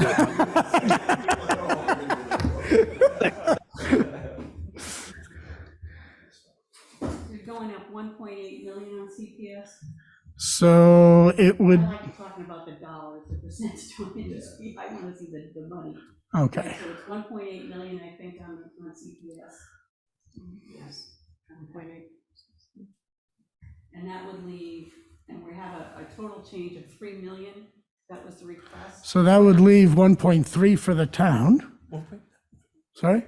I'm not following your process. How are you getting to that? So, 1.3? so what I'm saying is if we leave the schools the way they were, right? What they asked. What they asked for. Yep. What they asked for. And we're setting the guideline at what? Well, you'd set it at 3.4% for the schools, which is Okay. basically 4.3 and 1.9 weighted average. And what are we setting it overall? Because we talked about weighting toward the 2.5. It would so be is it a 3.71% overall is what it would be, is what my starting is, assuming a level, that's where I was coming from, is given. That's what I. Yes, that's where I was coming from.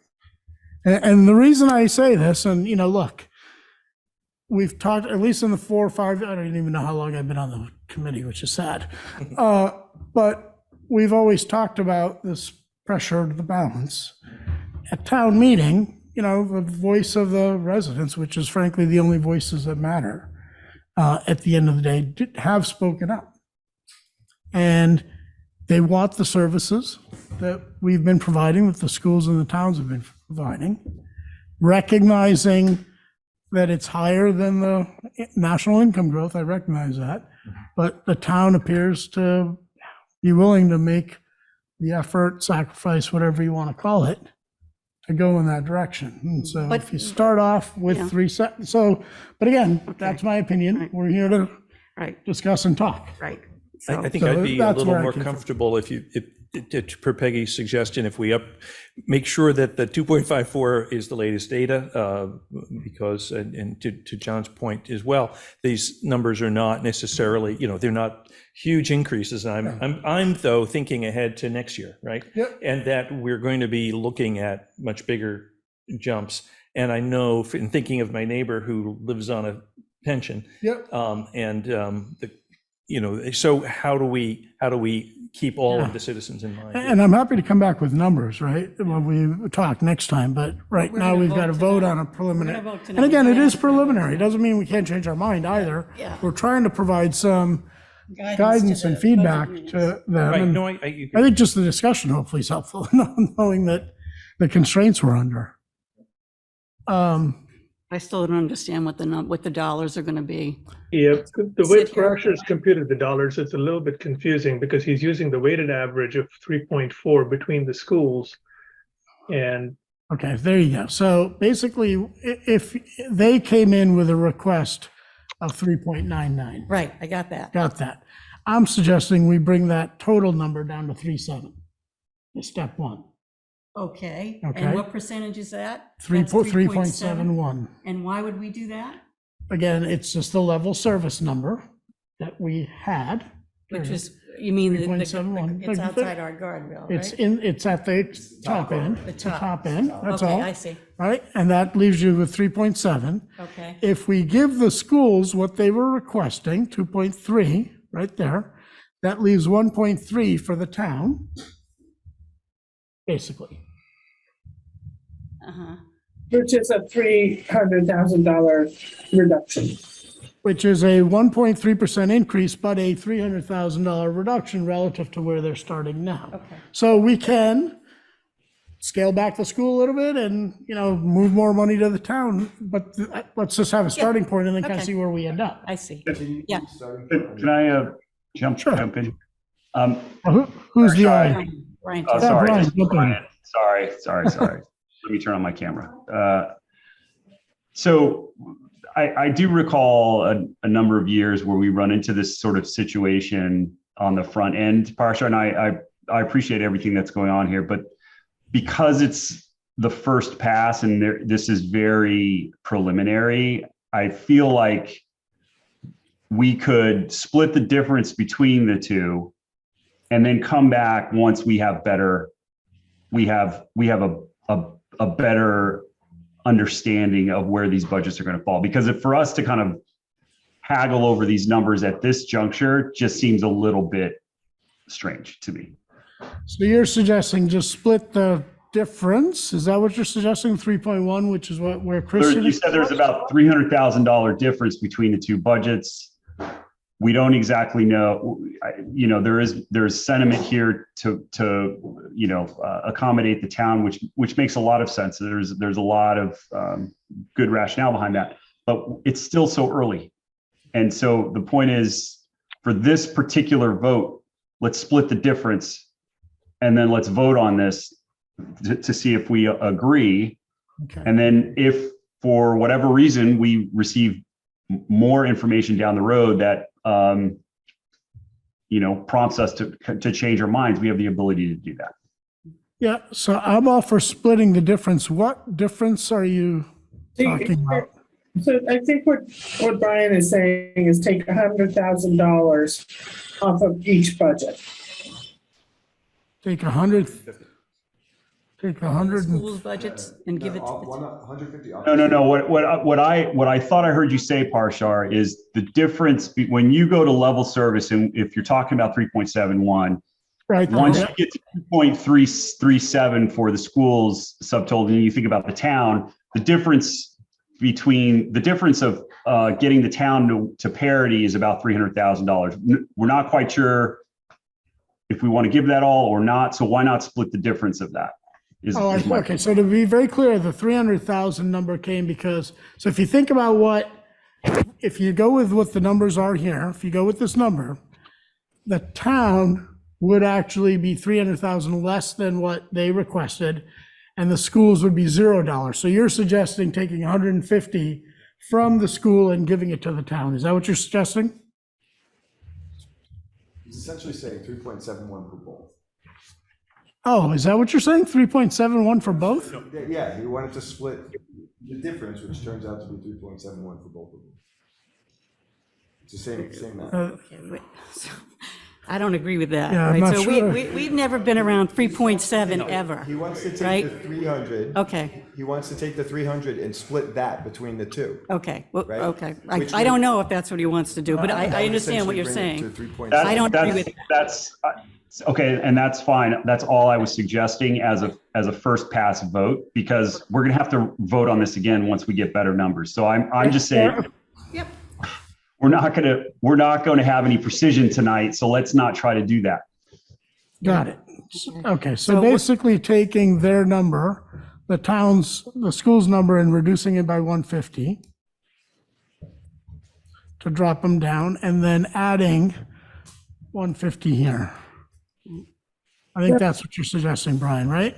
No, and that's right, because Dr. Hunter's comments about all of the changes and the challenges that the kids are having, that resonates with me, but I also understand where Carrie's coming from and the challenges that she has just to make sure that the town is running. So I feel like let's give them the ability to come back to us with some more precision, and then we can have a more informed discussion here. Okay. Okay, can I? Yeah, go ahead. Okay, so from an overall perspective, so this is my 5th year here, right? So from an overall perspective, in terms of tax increase, what would this end up to be? Tell me again, is it 3.7? It would be 371 total. That's well above where we've been, okay? So I'm not willing to go to 3.7. I am interested in what Dee recommended. So if you took her recommendation of, if you took the ability to pay and the level service adjusted for inflation, the 254 and the 371, and you weighted it more towards the 2.54, I did 65% D versus 35% for the 371, then our overall increase would be 2.95 versus the 3.1, which is kind of the straight average. So I'm fine with that. I'm fine around 3. I am not fine above 3. I think that's too high. You have 8% hitting them for middle school. I don't think you can go above 3. And we spent a lot of time last year talking about having the schools curb the growth at CPS, right? So that was one of the objectives coming out of it. It was why we couldn't come to agreement for a long time over that budget, because that group tends to be higher than the high school. As we can see, it's the same thing here. They don't have the same revenue sources. They're mainly a pure expenditure engine, and so that's what happens. So if you don't have a program in place to kind of bring those expenses down, they're going to be above where we need to be on the tax side, and they have been. We've sent that message. I know it's hard to fix, but that's where it is. So I'm not comfortable. Fair enough. So let's just take a minute. Yep. Up there is 3% combined. Okay. So How would you split the town, which is this, or the city, or schools, which is this line? Yep. And the town? Let's hear your thoughts around that. Well, if the town, how much money is the, let's see, where's the request? This is what again? 3% would look like for everybody. But you said you don't want to do that, but I'm just plugging in the formula. So Yeah. how would you, So the 1,000,006, the 474. so the 2.9, how would you split that between the schools and the town? And over here, you can see right here where they came in, right? 2.3 and 1.6 is where they came in originally. 2.3 and 1.6, okay. Yeah, so how would you split that? So the town is the 1.6? The town right now is the 952,000. What rate would you want to increase that to? I don't know where the 950 is. Well, Gosh, okay, where do I see it? the town, this is the town schools.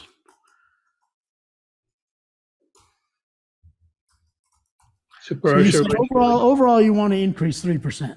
Yeah. Right? Okay. Yep. So that's 2.9 million. Okay. How got do it. you propose splitting the 2.9 million? Okay, so I would want to give more to the town. So if the town's requesting 1,000,006, is that what that The is? town requested 1.6 million. 1.6 million? Yep. And that's 5 something, right? It's 5.2. Can I give them 4? What happens if I give them 4? So Look, you get If I could interrupt, look, this kind of negotiation on the screen is incredibly difficult.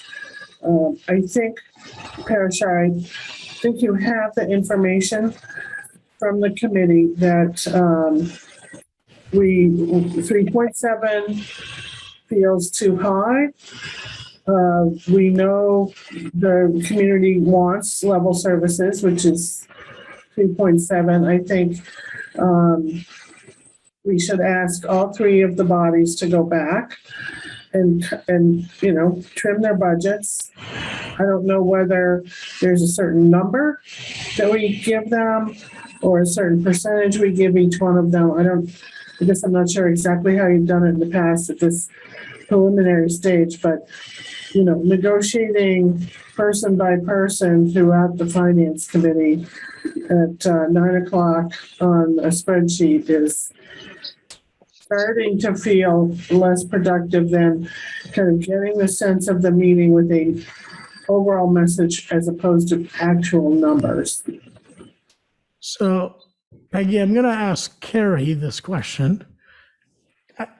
Legally, do we have to vote on a preliminary number, or can we give a sense of the committee? We'd always voted on a preliminary set of numbers before. Okay. You have always voted a preliminary guide. Doesn't mean we have to do it, or does it mean we have to do it because it's written in some bylaw somewhere? There's nothing in the town's bylaws asking us to vote for it. It has been our practice, and we've also done it by unit so they can have a number to work with. Yeah, I understand, but I think Peggy makes a point. I'm just trying to see whether we blow ourselves up if we do that. That's all. I guess I would counter that to say that I think we do owe a number, and I think that we have to do some work as a committee to come to that get number. there. Right. So if we don't do it now, when would we do it? Right. Well, we could probably give Parashar our proposals and he could go off and work on it, and then we could. Well, let me interrupt because I think we have to do it today. Let me make a suggestion. Okay. So, sorry? Make a motion. Yeah. So, well, let me make one suggestion first and then we can get to the motion. Okay. I'm going to put two options on the table. Option 2 is the one that Brian suggested we split the $300,000 difference. So we reduce what the schools were asking for by 150 and give the 150 to the towns. That's option 2 that you see here. It starts with 3.71% and splits the $3.7 million accordingly here, and you see the resulting growth rates. Okay. The other end is you start from a lower base. Chris said 3. We can start there, and then just 2 questions. She would give the town 4%. So in essence, that leaves basically 1.7 to give to the schools. There you go. Parashar, Yeah. I just want to make sure we didn't finish Chris's thought, and I just wanted to give room space for that. Chris, are these the numbers that you were deciding on? We didn't get there, so I just want to ask you: are these the numbers that you decided on? Well, what I was looking for was what happens if we give 4% to the town. If you start with 3%, right, and you give 4% to the town, right, it would be 2.5% to the schools. I mean, in total, not in split total between the two. Well, they can then decide how to split it up. We do it. Okay, if we want. No, we do it. Oh, no. Yeah. So if we go there, that's 1.7 million to split up. We can just do it proportional to what they were asking for. So take that 1.7 million that we would give to both and just split it up according to the size of the school budgets. Okay. That would be option 2. Is there space for option 3? Sure. Or sorry, space for option 4 since you already have option 3. Yeah. Yeah, it's option 3 that we're talking about now, right? Well, okay. Let's forget about what was, okay. Oh, okay. I really do want to wrap this up in like 15 minutes. Okay. Amrith, what's your option? I'm just asking why we're lumping schools and town together. People are asking for level services in schools, level services in town. I would propose that we give CPS something like 3% and town something like 3%. CCRSD is already coming in at 1.9. They seem to be good. We'll give them what they're asking for. This is the proposal. I would say CPS is 1.301 million. CCRSD is 474,000, the number they wanted. And town is, and town would go up by a smaller number. I'll give you the exact number in 1 second. The increase would be 960,000. That's basically 3.025% for CPS in town. That gives us a little bit of headroom if CCRSD goes up. The aggregate will be 2.74% across the board. This is a guide. But Amrith, I'm not fully following this. If level serve, how are you getting? Yeah, that's what I want to understand. If you're saying level service, level service is at 3.71, not 3.0. So is that? I'm going to wait for Parashar to get the spreadsheet on. Yeah, you're correct. 3.71 is level services.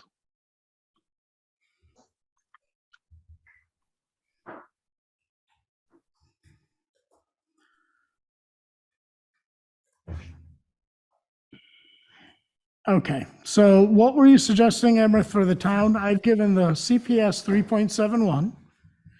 I've left the high school at 1.9. Yep. And what were you suggesting giving the? 3.7 for the town. Okay, so let's just see what that does total.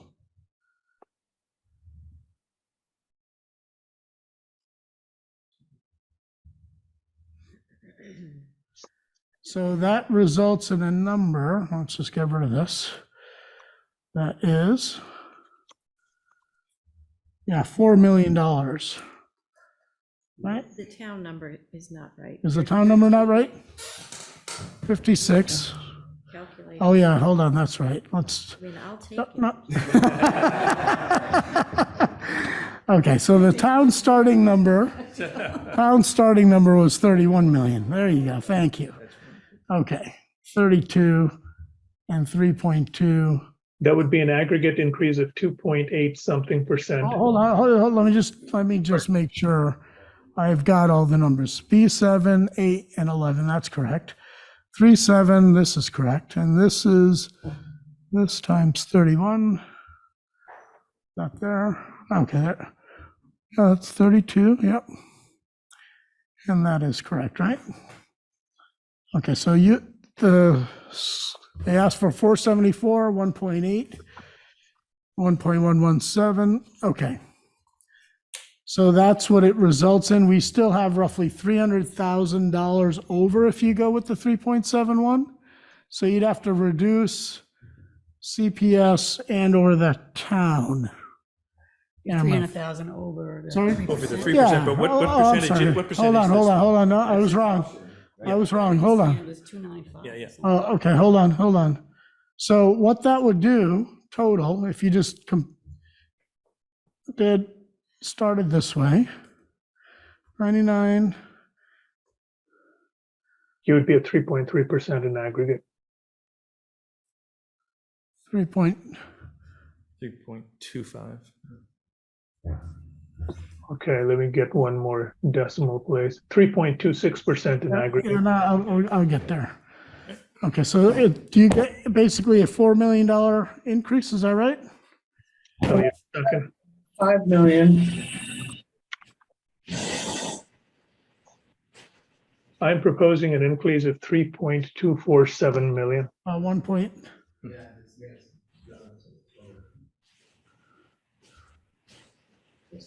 Yeah, no, the formula is wrong.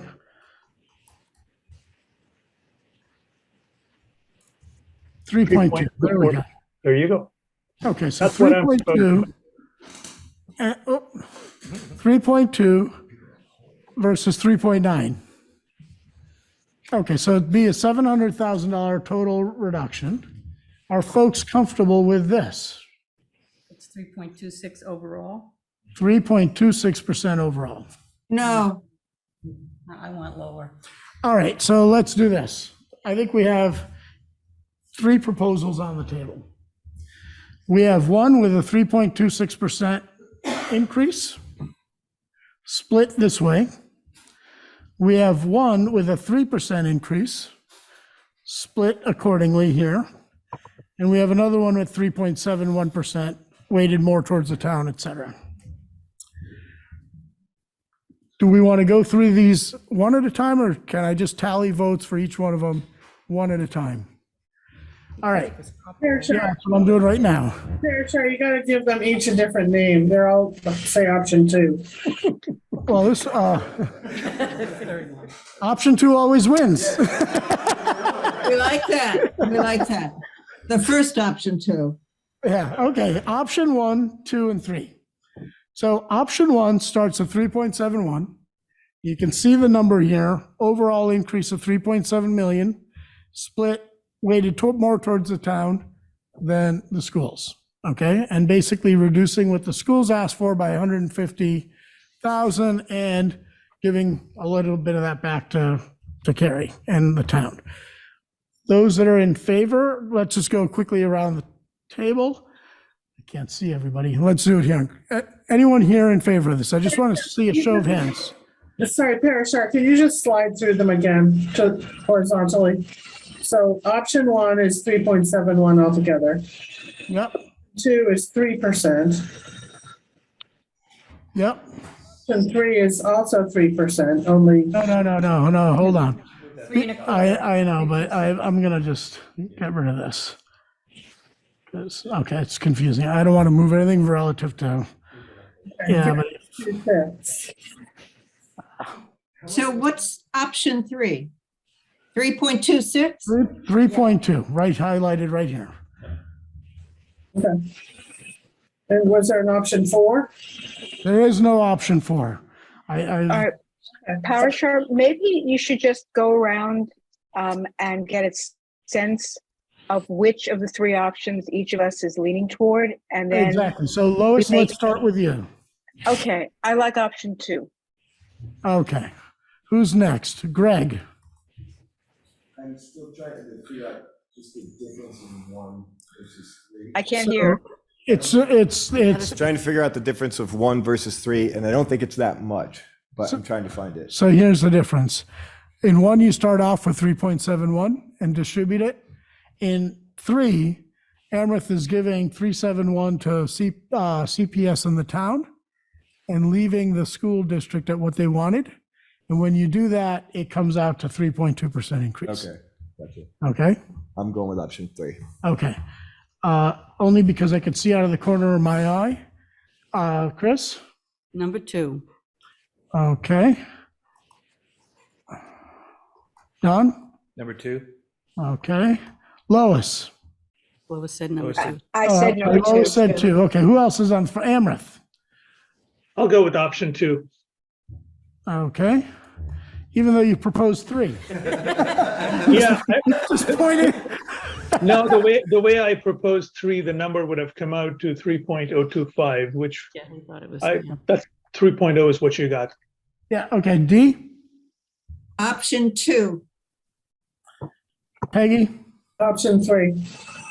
Oh, okay. I'm going to say option 3 myself. And who else do we have? Eric? 2. Okay. And John? 3. Okay. Who else do we have? Did I miss anybody? 4, 6, 8. Yeah, you missed Brian. I actually like option 3 too, more so than the one I see. I hope we don't have another member. Are we I done? can come up with option 4 if you'd like. No. Yeah, there's a few missing. So we're 11. We're good. Okay. So can I get a motion for option 2? I'll make So a motion moved. that we do option 2. And it just seems that that's got the most folks. Okay, I see. 6 So- 6 to 5. Okay. I have a let's- second. I'll Okay, second let's it. go around. Let's go around. Lois. All right, hang on for Usher. Just the motion we're making is we're proposing. Is a 3% overall increase to 2.991253 Okay. and 2.5% to the to the schools. And Chris, you wanted that split out, is that correct? I didn't have time to do it here. Yeah, we should split Okay, it we'll out. split that out. We'll come back. and According split to it. the proportion of the, Yeah, that's fine. of the That's fine. spending. That's fine. And 4% to the town. Okay. So let me Lois. read out the motion as I got it. The motion is 3% in aggregate, 2.5% for the schools to be broken up based on their expenses, and Based on their 4%, spending. Yep. so based on their budget, and 4% to the town. Yep, based on the fiscal year 24 budget, because that's what they're asking for. That's Okay. split. Okay, and I heard a second. Yes. So Lois, I vote in favor. Chris, Yes. Don, Yes. Amrith, Yes. Dee, Yes. Eric, Yes. Greg, No. Peggy, Yes.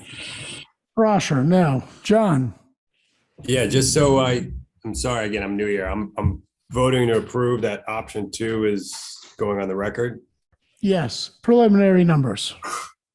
which we're all going to adjust down the line. Right. Maybe not. Sure. Maybe. Sure. It's our first vote. We If vote you choose, again. if you choose to Okay. believe it, sure. All right, yes. And Brian, Option 2, no. was that a no? Yeah, it was a no. Yes, Okay. Brian was a no. Yep, so 8-3, I think, is what the total was. It I passes. I didn't hear Peggy's vote. Oh, Peggy said yes. No, yeah, she did, yeah. Thank you. Okay, so with that done, let me close the guideline session. Peggy, I'm sorry I was off by 90 minutes. Actually, no, off by, no, I said about 75 to 90, didn't I? So I'm off by quite a bit in any case. All right, do I need a motion to close the hearing or close the meeting? Yes. You make a motion to close. Yeah, yes, I make a motion to close the guideline meeting. Second. All right, all in favor? Aye. Aye. Aye. Do I hear any no's? No. Okay. Peggy, do you want me to keep going with the general meeting? Why don't I give you a breather? So we also have a regular meeting scheduled tonight. First item on the agenda was to. No, you need to call the meeting to order first. You haven't called it to order. Okay, call to order a regular meeting of the Finance Committee. Together, 9/21 on October 13th. October 13th. Do we need a roll call for that? Yes. Okay. You want me to run through the roll, Peggy? No, I think I've got it. Okay, Pat's on. Present. Roger. Here. Christine. Here. Don. Here. Rash. Okay, Peggy, yes. Lois? Here. Dee? Here. Eric? Yeah. John? Here. Aaron? Yes. Brian? Here. And did I miss anyone? Greg is here. Eric? Greg. No, Greg, you got Eric already. Okay, Greg. Okay, the first item I think is going to be a little briefer than we might have thought. We did want to just have a discussion about the Christopher Heights funding. Just reminding everyone to stay in our lane, which is how does this affect town finances and our taxpayers? We have had some discussion about the Christopher Heights project, and sorry Ray isn't going to be here. But unfortunately, Keith Bergman is in the audience, and maybe he can come up to the table. Keith, are you in the room or at home? I'm at the virtual table. Okay, well, thank you for joining us. Excellent. I think everyone on the Finance Committee got in their package an unfortunate letter from the Grantham Group dated October 7th. They have essentially withdrawn from the project. Project has, I think, about $2.5 million worth of funding from the town in the CMAP.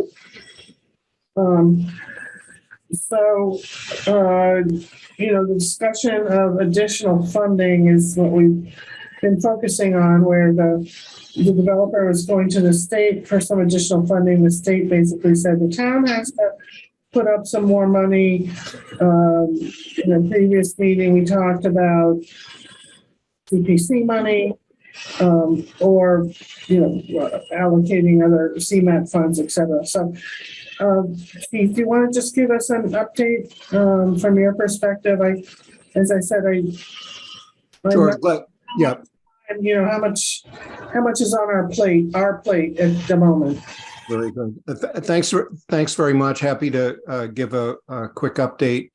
I'll start by saying that on October 4th, the Concord Municipal Affordable Housing Trust had unanimously voted to commit $1 million from the trust's fund as the required local commitment for Christopher Heights Junction Village to go back to the state and get probably about another $7 million out of the state through a special funding round that the Department of Housing and Community Development is doing for all uncommitted housing projects across the Commonwealth.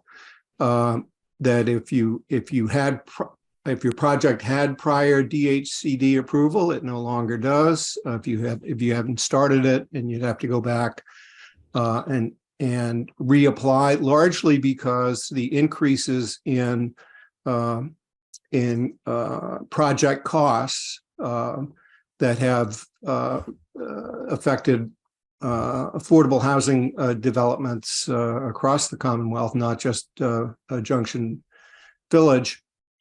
The state wanted to commit substantial additional state funds, but was requiring that each local community commit an additional funds itself. $1 million was the amount that was identified as what Concord would need to contribute. The trust had requested that we get guidance from the select board of, if we were to meet that $1 million, how much should come from federal ARPA funds, or might come from federal ARPA funds, with the balance coming from the trust fund.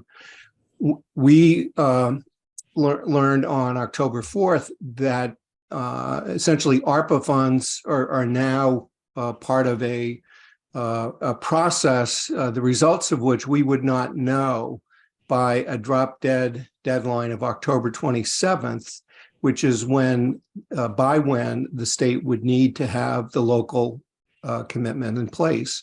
ARPA funds, as we understand, are, any requests are to be part of the operating and capital budget processes. And that makes a lot of sense, that, so there's not a separate line to stand in, that projects are all weighed and measured together. So that's fine. But what the trust saw is that we were the only source of funding that could be committed in time. Anything else, CPA funds, anything else would require town meeting votes. The trust's action did not.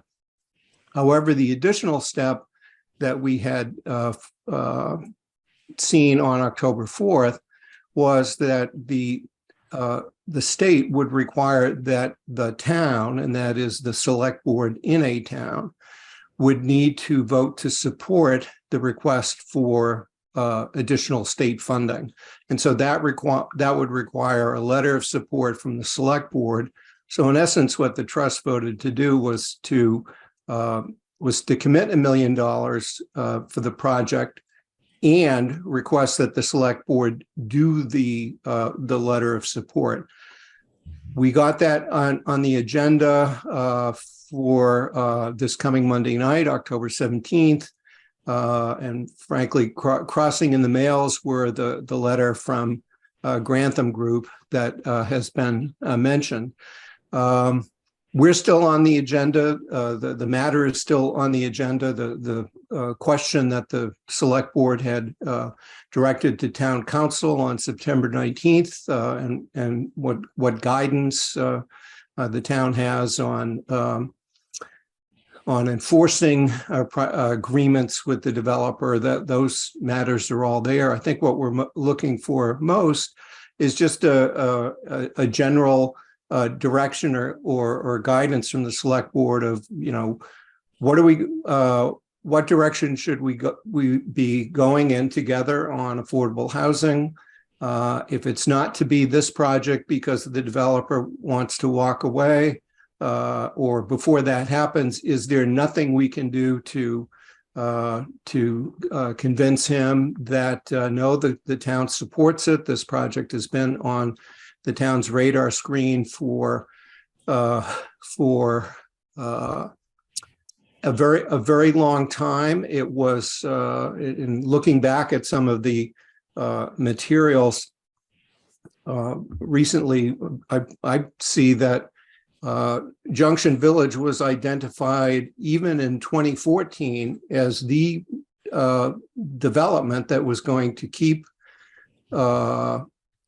Concord above its 10% goal under Chapter 40B.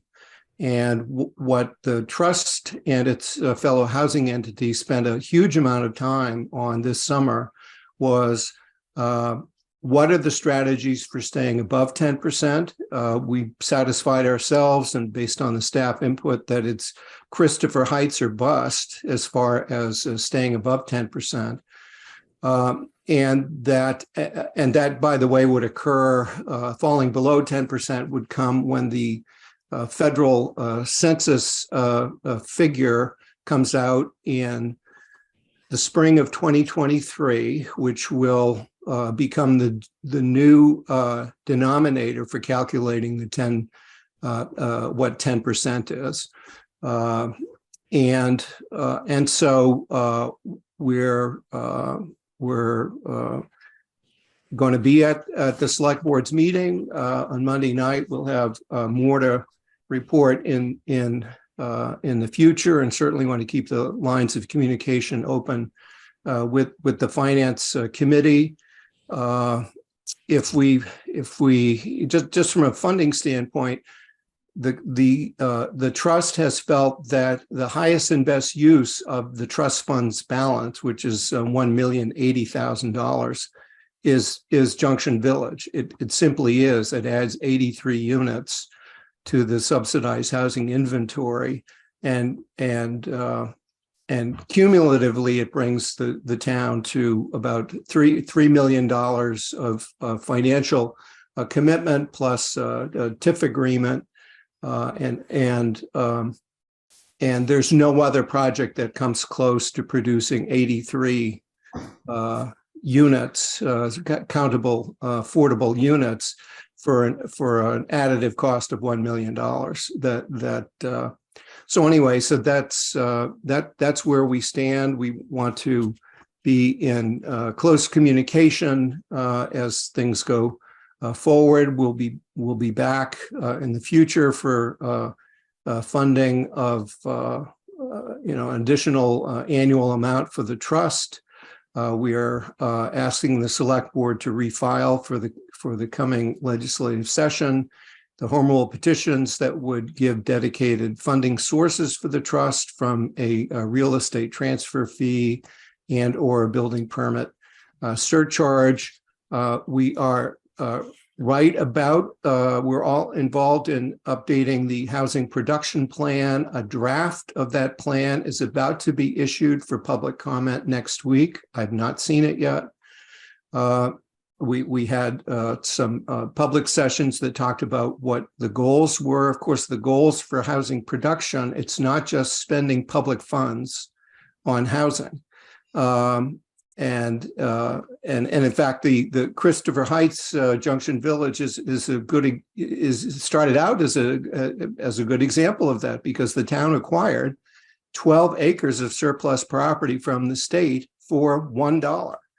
And more power to all the people involved locally that brought that about. And in the future, a strategy for building housing with town funds can certainly be on land that's donated or land that surplus property that's made available.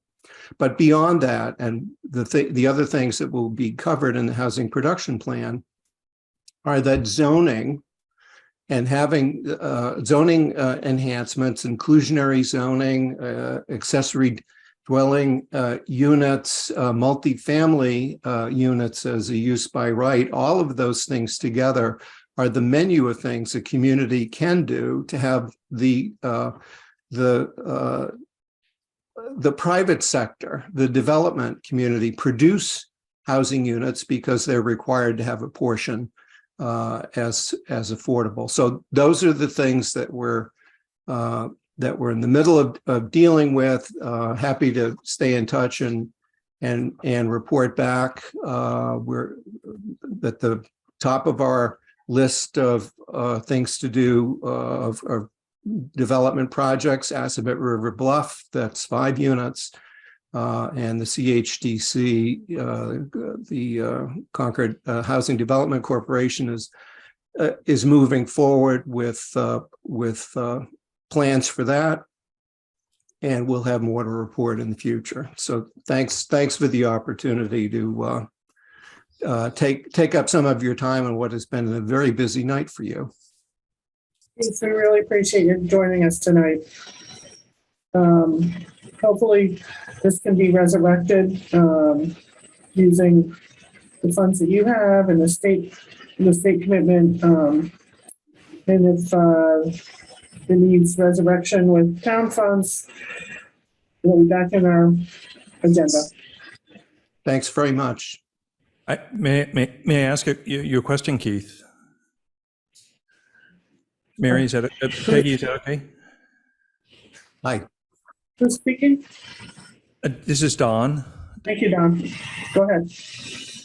So Keith, I appreciate the need for affordable housing. I think we all do. This project only adds to our stock of affordable housing when if it actually comes to fruition. And I think my question is how long has this been in the works, and why wasn't it construction started years ago?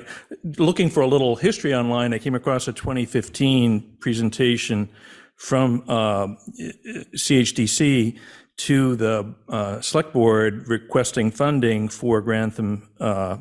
It was requesting support for Grantham Assisted Living at Junction Village. So that was 2015, and it's now 2022.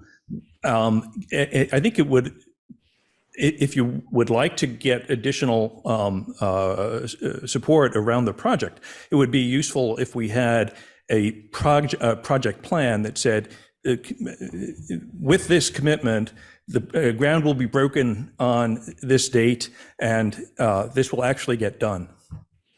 Thank you. Yeah, I'm happy to respond. First, I'm not the proponent. I'm a funder. I'm a funding source. The proponent is the Concord Housing Development Corporation.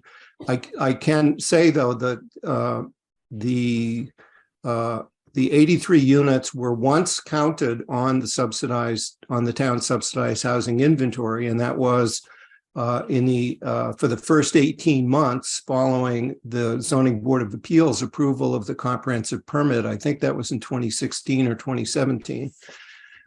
When, for whatever reasons at the time, a building permit had not been pulled by the 18th month, then the units fell off the subsidized housing inventory, and they will only go back once on the SHI, once the building permit is issued. So the immediate goal, if this project or any project were to go forward, would be to get the necessary additional state funding to do the project, get all the you know, then for the developer to pull a building permit with the town, at which point the units would count again, and there would be a further deadline for, I think it's either might be a couple of years beyond that for which it could be for which occupancy would be required. But that's the basic matter. The last time that the town voters dealt with this issue was, I believe, the 2020 town meeting, when a tax increment financing agreement was approved, and that may be the last time that the voters in general were asked for a vote based on what happened. Of course, what happened not too long after that was COVID, which frankly has not been kind to the construction industry or to getting projects done. But that's in a nutshell, I think, where we are. Where they are. I guess at that stage, the project was 5 years old and hadn't been started yet. And if you're going to commit $1 million to it, you probably want to know that it will actually move forward within a reasonable time frame. Yeah, what I could respond is that we're committing $1 million towards the grant application, for which there's a application deadline of October 27th. So if an application goes in, if the developer submits an application in that round because he feels sufficiently, presumably because he feels that the town is sufficiently supportive of that application and the coast is clear, then if the state funds that application, if the state puts what we're envisioning would be an additional $7 million on the table, and after the state has done their analysis, which is much more rigorous than what my committee could do, or I think any committee could do, the state wants to commit its funds to a success. There was, and the state, from the feedback from a September 1st meeting with the highest state officials and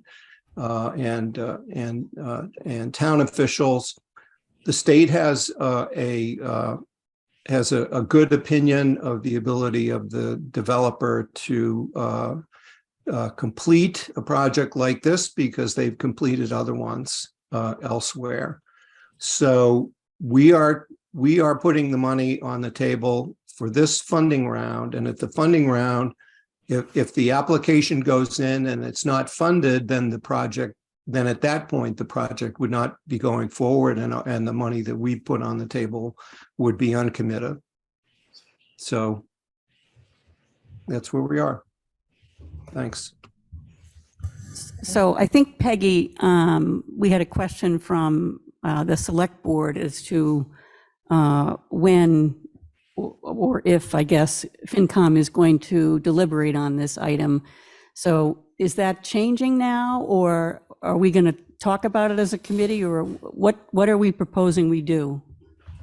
I'm proposing, right now, I don't think it's in our lane. There's no financial request currently before us or the town, other than the CMAT using their own funds. I think my feeling, and I'm certainly open to discussion on this, is that the select board issue as to whether or not they're going to support the project. I think the CMAT funding they have in place. I'm assuming that CMAT will come back to us for some free cash, and that would be in our lane. Also, Keith, you mentioned, a transfer charge or some sort of, surcharge on the tax bills, and that would certainly be something in our lane. But that was my feeling. It was put on the agenda before we received the letter from the October 7th letter. So I think it's Chris. your opinion is welcome on this. What do you think? Yeah, well, I just think anytime, they're asking for money, it's in our lane. So that money that was put in that trust fund is taxpayer money. And this one has this long kind of gnarly history, and it's fairly controversial in town. So I'm not surprised, I guess, that folks would sort of be, people will ask us, what do you think? And prior to your time on the committee, we did have a fair amount of debate when the TIF came up. It was a hot item for us, so it makes sense to me for us to weigh in. Still, if the select board, I guess the question is whether we need to give them some sense of where we are before they have the discussion on Monday. I think that would be helpful to them, even if it's just a straw poll of kind of where people are. So Peggy, from my perspective, I think we should weigh in. For me, it's officially weighing in. I think it's a matter of timing. At this point, the proposal is officially dead because they've withdrawn it. So are we putting the cart before the horse is one question. Personally, I think, I'd want to walk away from this. I mean, as Chris said, the whole gnarly history. How many more times do they come back and need money for this and that? And when does it end, frankly? And I think if we give any money now or if it ever gets revived, I think it's a bad precedent. I mean, I feel like we're a pushover town. At the end of the day, they've agreed to something, and then for whatever circumstances, hey, maybe they're uncontrollable, but that's not our fault either. So I'm inclined, if you want to vote now, not to give money, but frankly, we also have the middle school committee discussion to take place, and I just as soon say we don't have anything official from anybody. The project is dead, and if it looks like it's coming back and they want our opinion, then we vote then. Okay, well, I'll give my opinion since you're looking for opinions. We own that property as far as I'm concerned. And if this developer walks away, we could put out a request for proposals, a request for a developer. We can get a for-profit friendly 40B on that site. We already own it, so we'd have control over it. It would not cost us anything because we get a bid from a private developer. It wouldn't be as many affordable units, probably wouldn't be a healthcare basis, but I think we could get a good number of affordable housing units on that site with a simple request for proposals, especially where we own it and the town has already approved affordable housing on there. So I don't think we need to put more money into it. I really don't. I don't either. I agree with you. I agree with Parashar's comments. The history with this developer is very confusing from a financial perspective. It seems like we never know what the number is, and that makes me pretty uncomfortable. And it doesn't seem to be that he has any skin in the game with respect to his commitment to it. Every time more money is needed, he comes back to the town. And I want to reemphasize a point I think that Keith brought up, because I think it's still a risk. There's no promise he's going to get $7 million from the state. And if he doesn't, he will come back here for whatever that gap is. So I don't think we still know what this project costs us. So anyway, that's my thought. So yeah, I agree with that completely. I agree with what Peggy said too. If we need to take a vote tonight, then I would propose that we vote that the sense of the committee is that it doesn't support continuing the effort with this particular developer absent a change in circumstances. Okay. But I don't know that we even need a motion. We're going to move pretty quickly. Dee? Thanks. First of all, I don't think that there's any necessity to, and I agree with Parashar, to discuss this any further. And Peggy, you had mentioned discussing it any further because there isn't an option being presented. And so I'm just going to take a minute to just give my congratulations and very much want to thank the trust And Keith, you're in there someplace. I know you're still around here.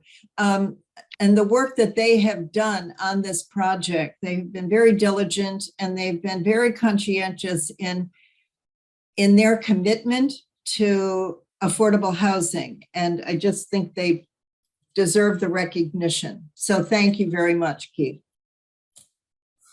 Cameron.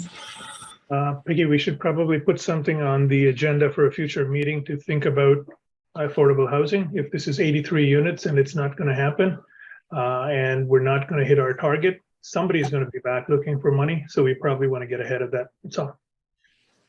Are you in favor of more money for them or no?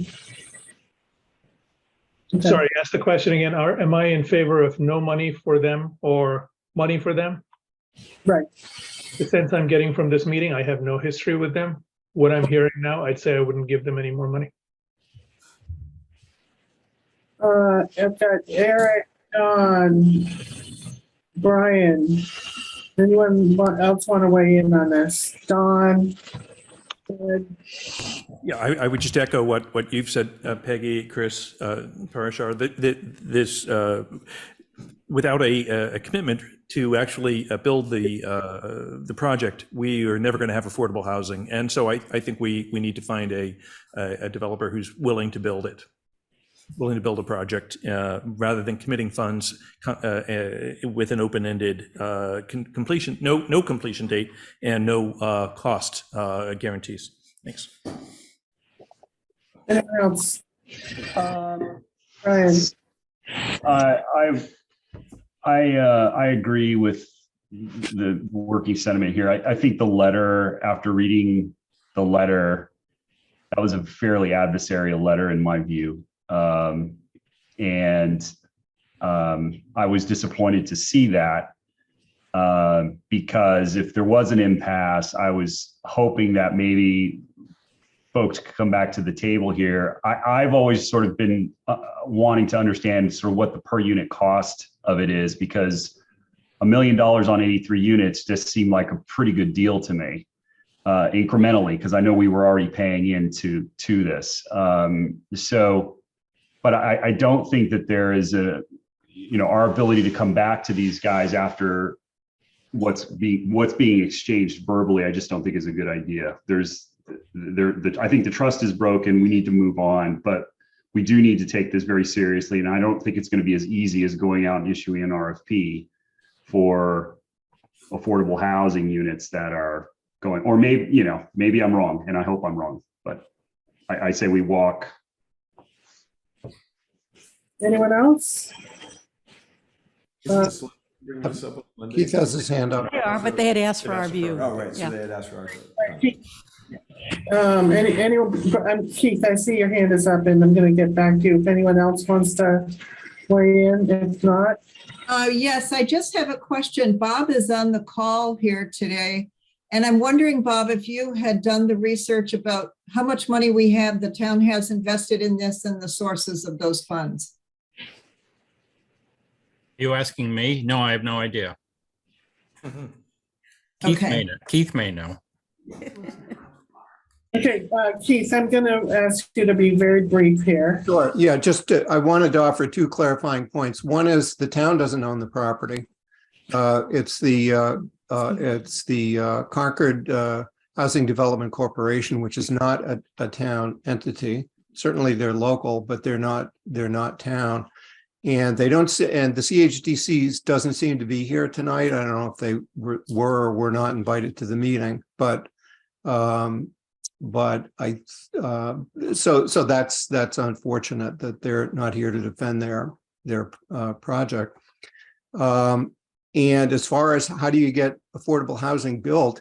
Well, when the town falls below 10%, there will be affordable housing that will get built with what is considered an unfriendly 40B. It'll be a private developer proposing an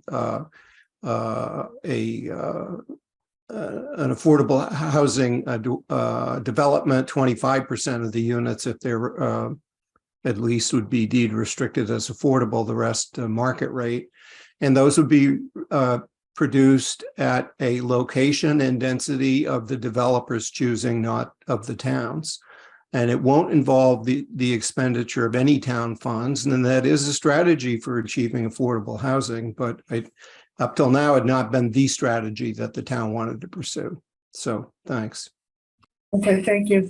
Okay, so I think if Matt is and Linda are on the phone, I think it's fair to say the sense of the finance committee is not to expend more funds with this developer, to encourage, some other developer perhaps to come forth where the CHCC owns the property.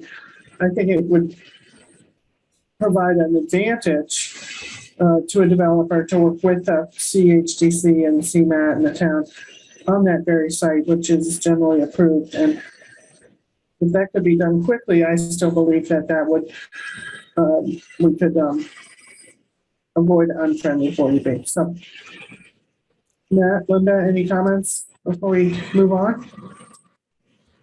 Okay. Anyone else? Oh, Linda. Yes, Linda. Yeah, thank you. And thank you for this discussion. It is unfortunate that the CHCD or Liz Russ from our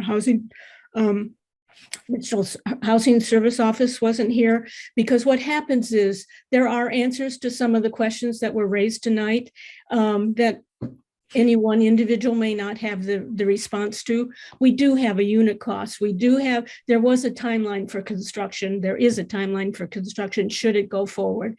There will be future tax money from this project coming in.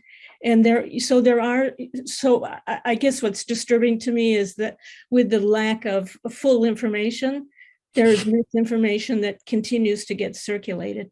Notwithstanding my appreciation for some of the comments that have been made in terms of the history on this project, the developer has gone back a number of times to the state trying to and was waiting for tax credits and some other things once the state gave approval for this project. So the developer has met his obligations.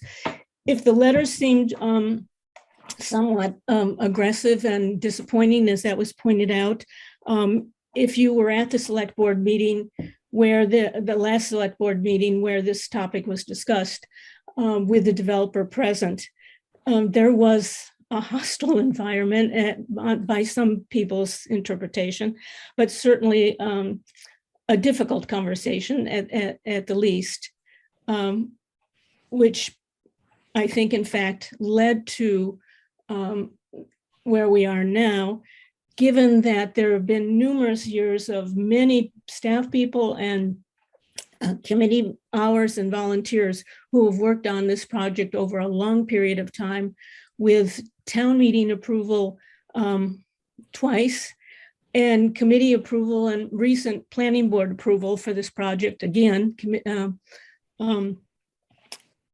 And some of that long-term history in the project, albeit difficult points in that history, is not untypical for affordable housing projects in every single community.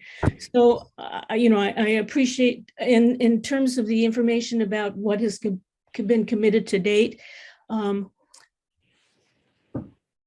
million from the CPC over a couple different years, 1 million from a town meeting vote, and there's no further appropriation of money being asked from the town itself at this point, as was pointed out.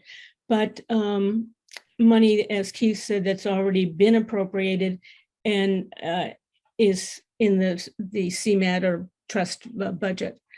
So again, there are answers to some of these questions. It's just unfortunate we don't have them all in the same room at the same time. And the select board, this is on the agenda for Monday, so it's interesting to see. There'll be further opportunity for discussion, and not sure where this will go at this time, but thank you for your time and deliberation. Well, thank you, Linda. I really appreciate your comments. And Amber, for the minutes, I think it's fair to say that there was a general discussion of the Finance Committee reaction to the Grantham Group letter, which appeared hostile.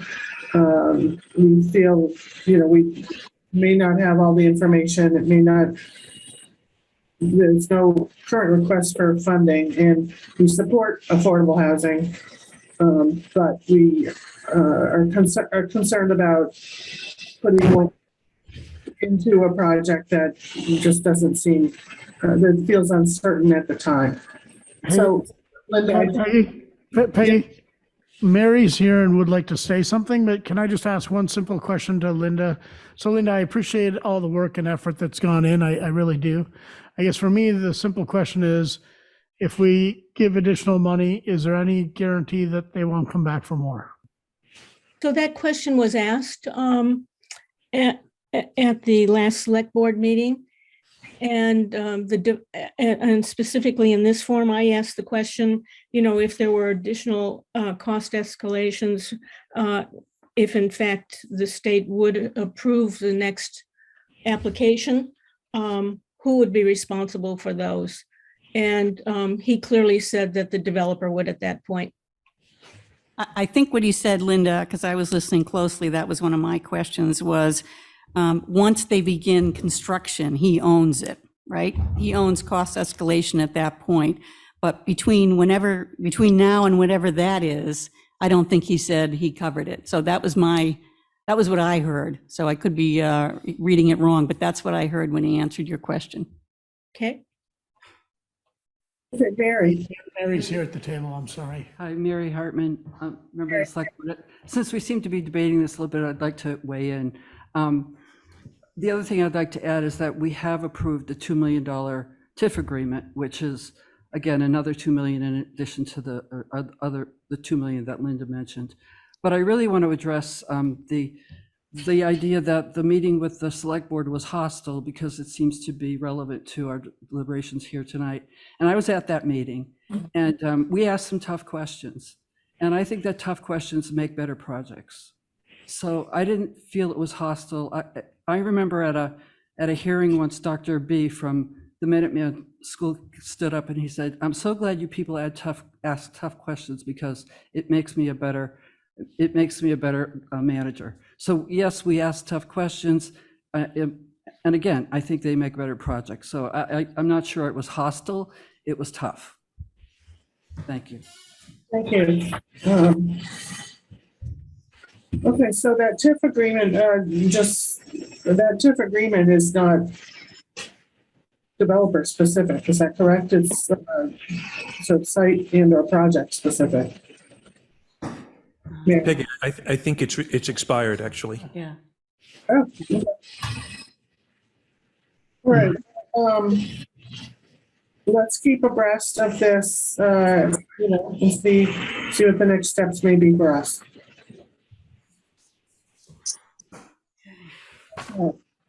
I was asked to put that on the agenda, so thank you all for staying up with us up late.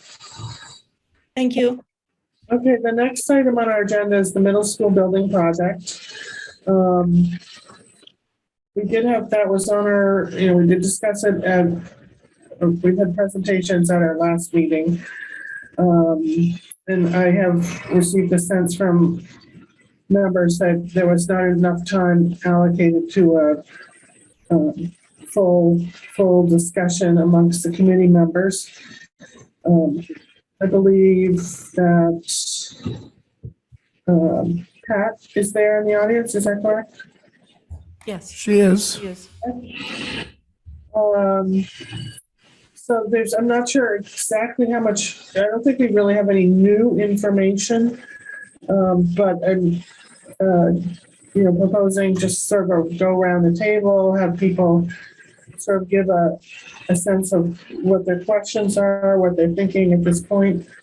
The schedule still shows that the Concord Middle School Building Committee will have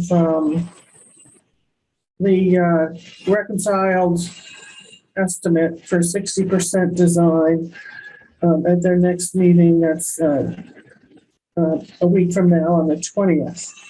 or that's when they will have it, on the 20th. So they have, apparently the 60% CD submissions have been submitted to the two companies, the reconciled estimates, and that's what they're working on right now. So is that what people want to do? It's just, That's what I want to do. So, Peggy. That is what I want to do. It's why I'm here. So can I just make sure we're on the I same heard page? from Chris, I heard from others, most of whom are in the room. So let's go for it. So Peggy, can I just ask that we make sure we're on the same page with schedule and kind of stuff like that? Because I'm operating off a schedule back in July, and I just want to make sure that it's correct. 60% design to estimators October 3rd. Is that still operative? Can we just put the 5 major milestones on the schedule? The reason I ask is, based on everything I've heard, I'm personally concerned about going to town meeting with a warrant that's based on 60% estimates, and I'm still scratching my head as to why we can't wait until we get 90%. Okay, Parashar, first of all, the updated schedule was in the packet today, and it shows 60% CD submission, Wednesday, 10/19, CNBC meeting to finalize warrant article costs. Is that line number 92, Peggy? 92 and 93. Okay. Next week, that information will become available, and we can hope there won't be any further surprises. Pat and Lloyd will be able to tell us if they think there are any surprises. Now, the current town meeting, special town meeting schedule, in fact, falls after the special town meeting.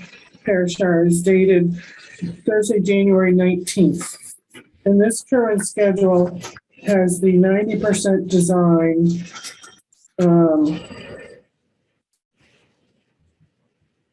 90% design is 16, line number 100.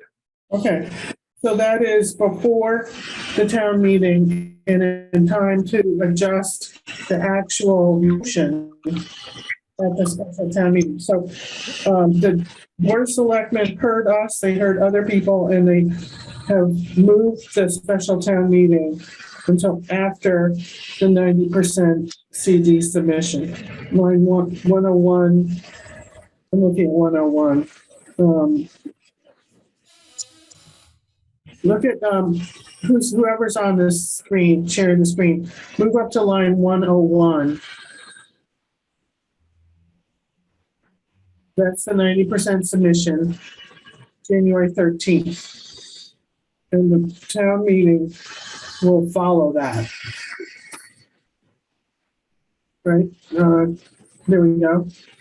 Special town meeting is on the 19th. So that gives the school committee, the school building committee, time to adjust the motion under the article to reflect what they find out on the 90% design. Now, remember, the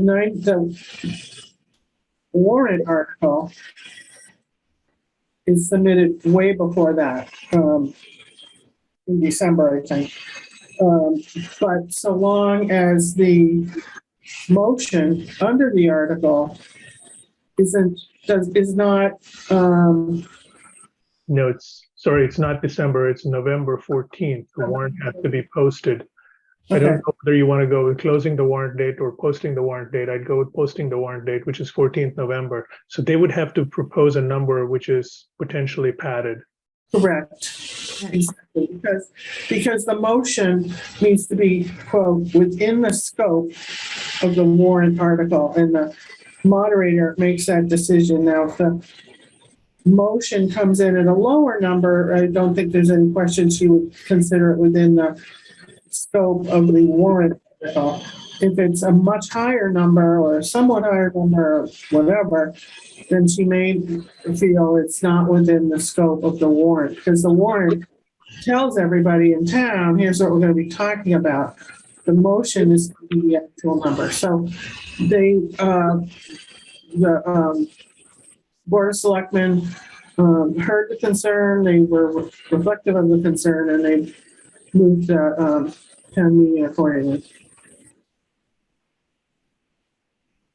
Okay, good. Thank you. That's good. For your question, Parrish. Yeah, thank you. By the way, I didn't go to page 169. Think about All right, volunteers. so I'd like us to start the discussion, Peggy, if we can do that. I think we just did, but continue. Well, that was more the finance committee meeting schedule, so good. So, We can- sorry, Peggy, one question. Yeah. The town meeting is 1/19. The date for posting the warrant is 11/14. State law doesn't require the warrant to be posted that far in advance.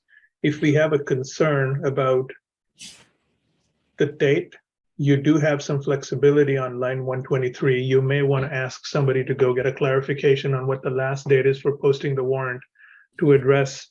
If there's a slippage in getting the 90% data, which is currently listed as 113, yeah, we need to know how much time we have before which the warrant has to be available in order to meet the 119 date.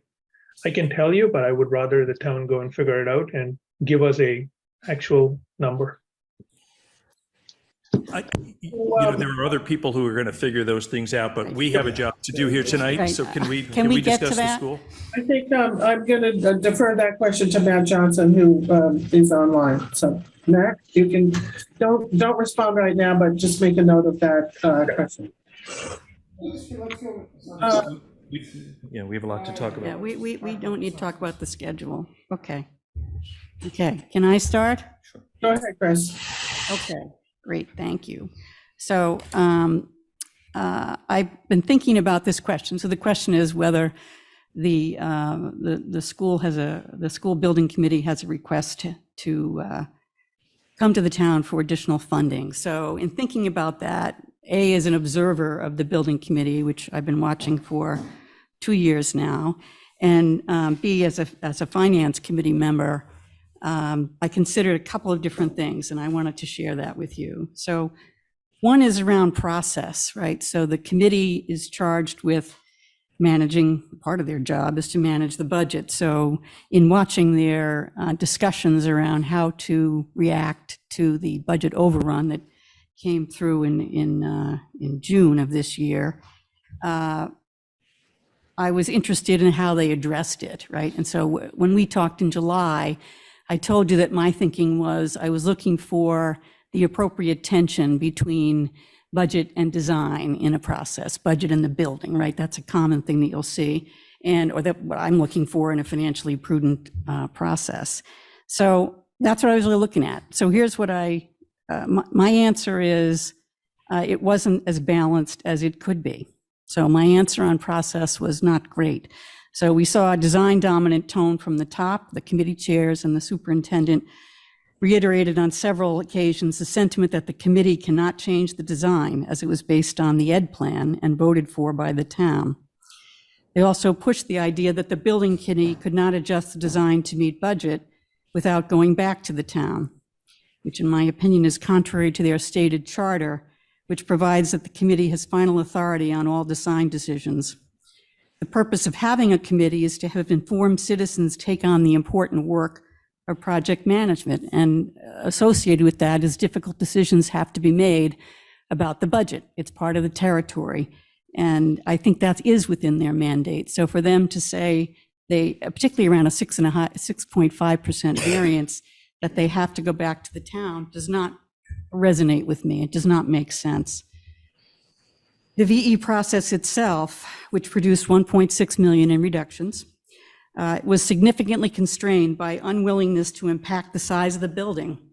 So reducing the size by even 6,500 square feet could have gotten us back to in line with the budget, including the VE of 1.6 million. That was off the table. It wasn't being discussed. The current classroom design utilization is 72%, so the amount of classes or periods you could have versus what's actually used. So there is perhaps some wiggle room there. I'm not an expert on that, but it seemed to me there could be in terms of looking at potentially reduction in the number of classrooms or common areas. The building is designed for a 700 student population. The latest projection from the New England School Development Council for Concord's 6th through 8th grades shows that we'll drop from our current enrollment, or projects, I should say, that we would drop from our current enrollment, which is 651, down to 608 by 2031. Again, not sure if that should impact it, but it possibly could allow for some other sides adjustments. There was no dollar goal or timeline set for the VE process. So 3 months were spent talking about the issue, talking about communication and how to get to special town meeting. But that lack of process, not having a dollar goal or a timeline, I think really inhibited their ability to get further than where they got to. If you don't have a hard number to get to, you kind of spiral around, and it does not force you to have trade-offs or, frankly, to put creative cost reduction ideas on the table. And so I think it was inhibiting their progress. The OPM, so a company I think called Hill, whose role was established early on, would be to help manage the budget. So this is a non-MSBA project. So one of the roles that or one of the things that's pretty good about an MSBA project is they will push you hard on budget. So it gives you a more, some financial discipline to the process. And when asked about that early on, the FinCom rep was told that the OPM would be playing that role. Hill did not play that role. They were not an advocate for trying to meet the budget. They did act more as a scorekeeper. So they were there taking the score of what the committee decided. So for me, from a process perspective, it was not this balance that I was looking for in terms of budget and building. It was more toward design. Design was protected throughout the whole process, and building and a budget, was less of a concern. My second consideration was around the building implications. Can we still have a good middle school for 100 million, right? So if we stayed with the original budget, could you still have a good middle school? I think the answer to that for me is yes, perhaps with a bit smaller footprint. I don't think you can get there with small changes. I think you have to do something with the actual square footage to move the number back to budget. But I don't think that's an unreasonable compromise, because as we talked earlier this evening, you want to have money for things that I think count more in education, which is teachers. I think the building, it is a vehicle that should facilitate education.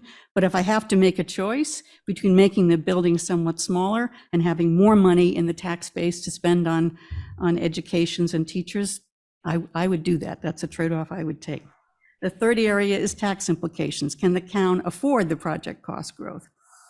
FinCom was concerned at $1,100 increase to the medium tax bill. If the project is allowed to increase to $115 million, with higher interest rates, we're now looking at a $1,400 increase to the median tax bill. And it's at a time when inflation has already taken a big bite out of folks' purchasing power, and on top of a 20% drop in the Dow over the last 12 months. Given that environment, again, as a trade-off, do I want to charge more to the taxpayers or potentially rescale the project, or even delay it if that would help? I would take those options rather than asking for more money. Fourth is the balance of town and schools. Is it a fair allocation of tax dollars to add further resources to the schools for inflation versus other town needs? The more pressure we put on taxes related to schools, the less room there will be for other town needs. Town is also absorbing inflation in its costs, as well as a need to address town employee comp and benefits, transportation, sustainability, affordable housing, among others. So again, there, I'm concerned that this further moves the needle against the town in terms of that balance, and so I'm worried about that. So looking at those four things, the process, the impact on the building, the impact on taxes, the impact on the spread of resources between the town and the schools, I can't support the committee's request for additional funds for the school. That's where I am. May I? Yeah, Peggy, I assume. Peggy? Who's speaking? I'm sorry. Don. Don, go ahead, Don. I just want to say, I listened to the select board meeting recently online, and a member of the school board building committee said, you know, we understand that the town has other priorities, but the students are our priority. And so, you know, we have to advocate for that, not for the town overall. And I really appreciate that, because I think they're doing a great job of advocating for their constituents. And I think that we as the finance committee have constituents that we have to advocate for as well. We have to do as good a job as they are doing. And my first comment here is going to be that I do not want to be a part of the FinCom that loses the town's AAA bond rating. And I don't say that lightly. I think that there is a limit to how much additional debt and spending we can take on. I think that the town voted in favor of a middle school that would cost $1,100 per year to the average family. And just like people budget for their mortgage payment, you know, they back into how much of a house can we afford that way. I think the same thing is true with a school.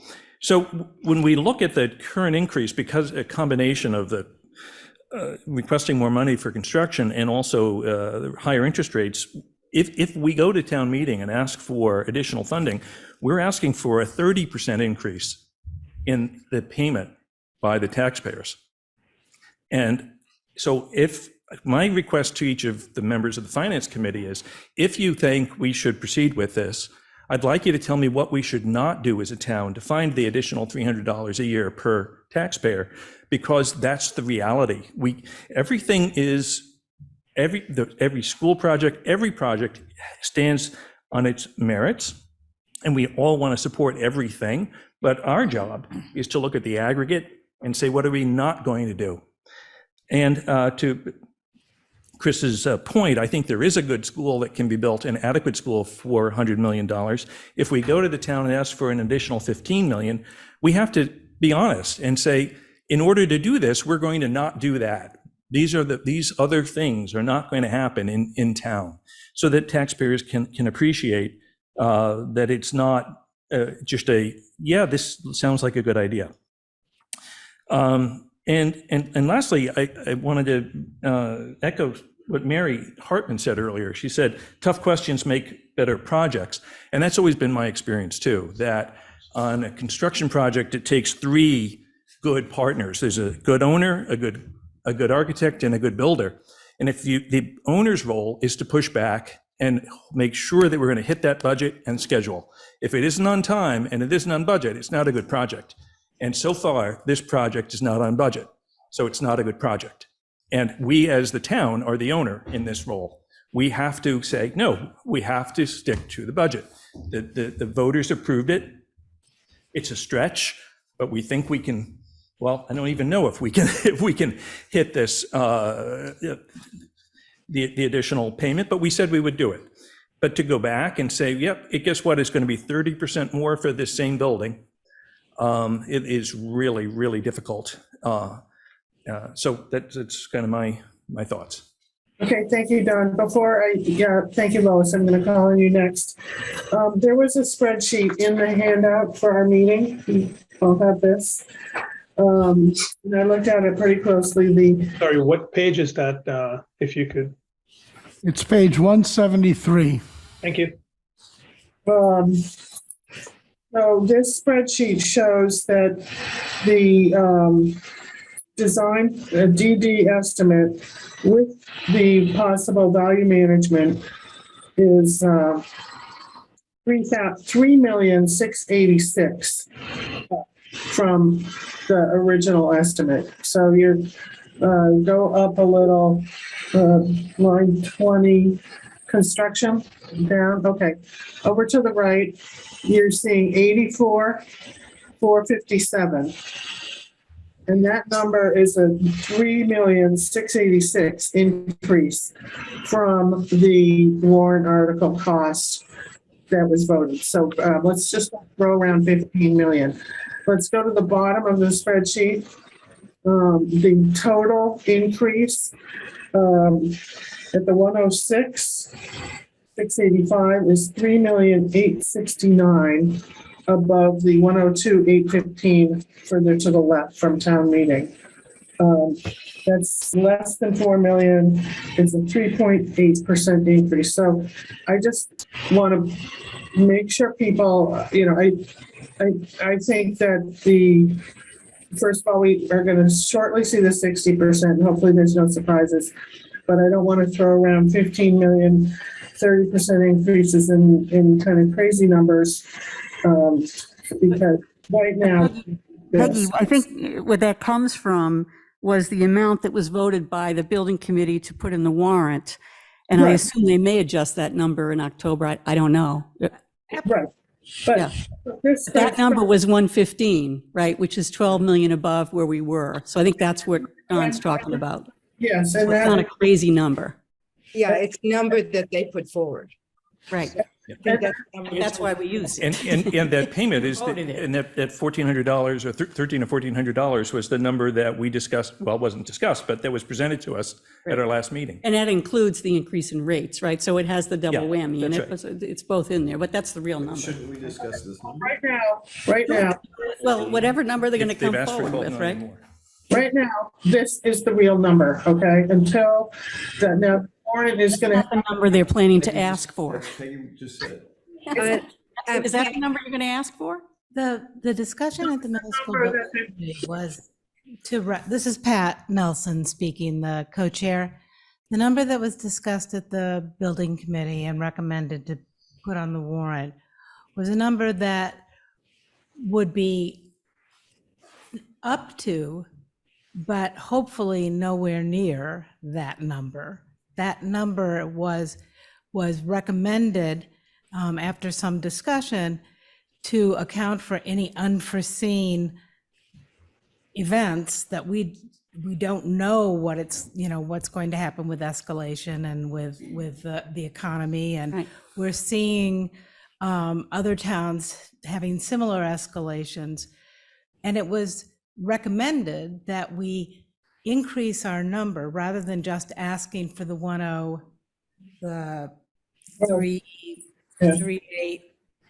3686. Instead of asking for that we ask for the 15. I'm sorry, it's late at night. But if you get the gist of it, Yeah. there is a number. Right. There is the number that we've got at this point that the reconciled estimate at schematic design came to. There will be another number that we get to at 60%. This committee is not looking to just ask for as much money as we possibly can get from the town. We're asking for the money that we need to build the school that the town voted on Sorry, would the person who was speaking please say their name? I did. It's Pat Nelson. I'm the Thank you. co-chair. Yeah. Thank you. Pat, it sounds like we're hearing both, that we're going to ask for 15 million, but we hope we don't need to spend it. Right. And so we at town meeting are going to use that 15 million number. And Peggy, I don't know, we can't really stand up and say, well, we want you to, we support spending additional 15 million, but we hope it won't actually be that, because No, the number will be lowered. We will have a number next week. That'll be the 60% number. so the insert from the hand that we received today is based on schematic design. Is that right? Yes. Design development. Waiting on the 60%, which will be here next week. So we can't say that it's only a $3 million increase, Peggy, because that is the original, what you're talking about is the schematic design number. This is the only time in a project's life that we can make a difference.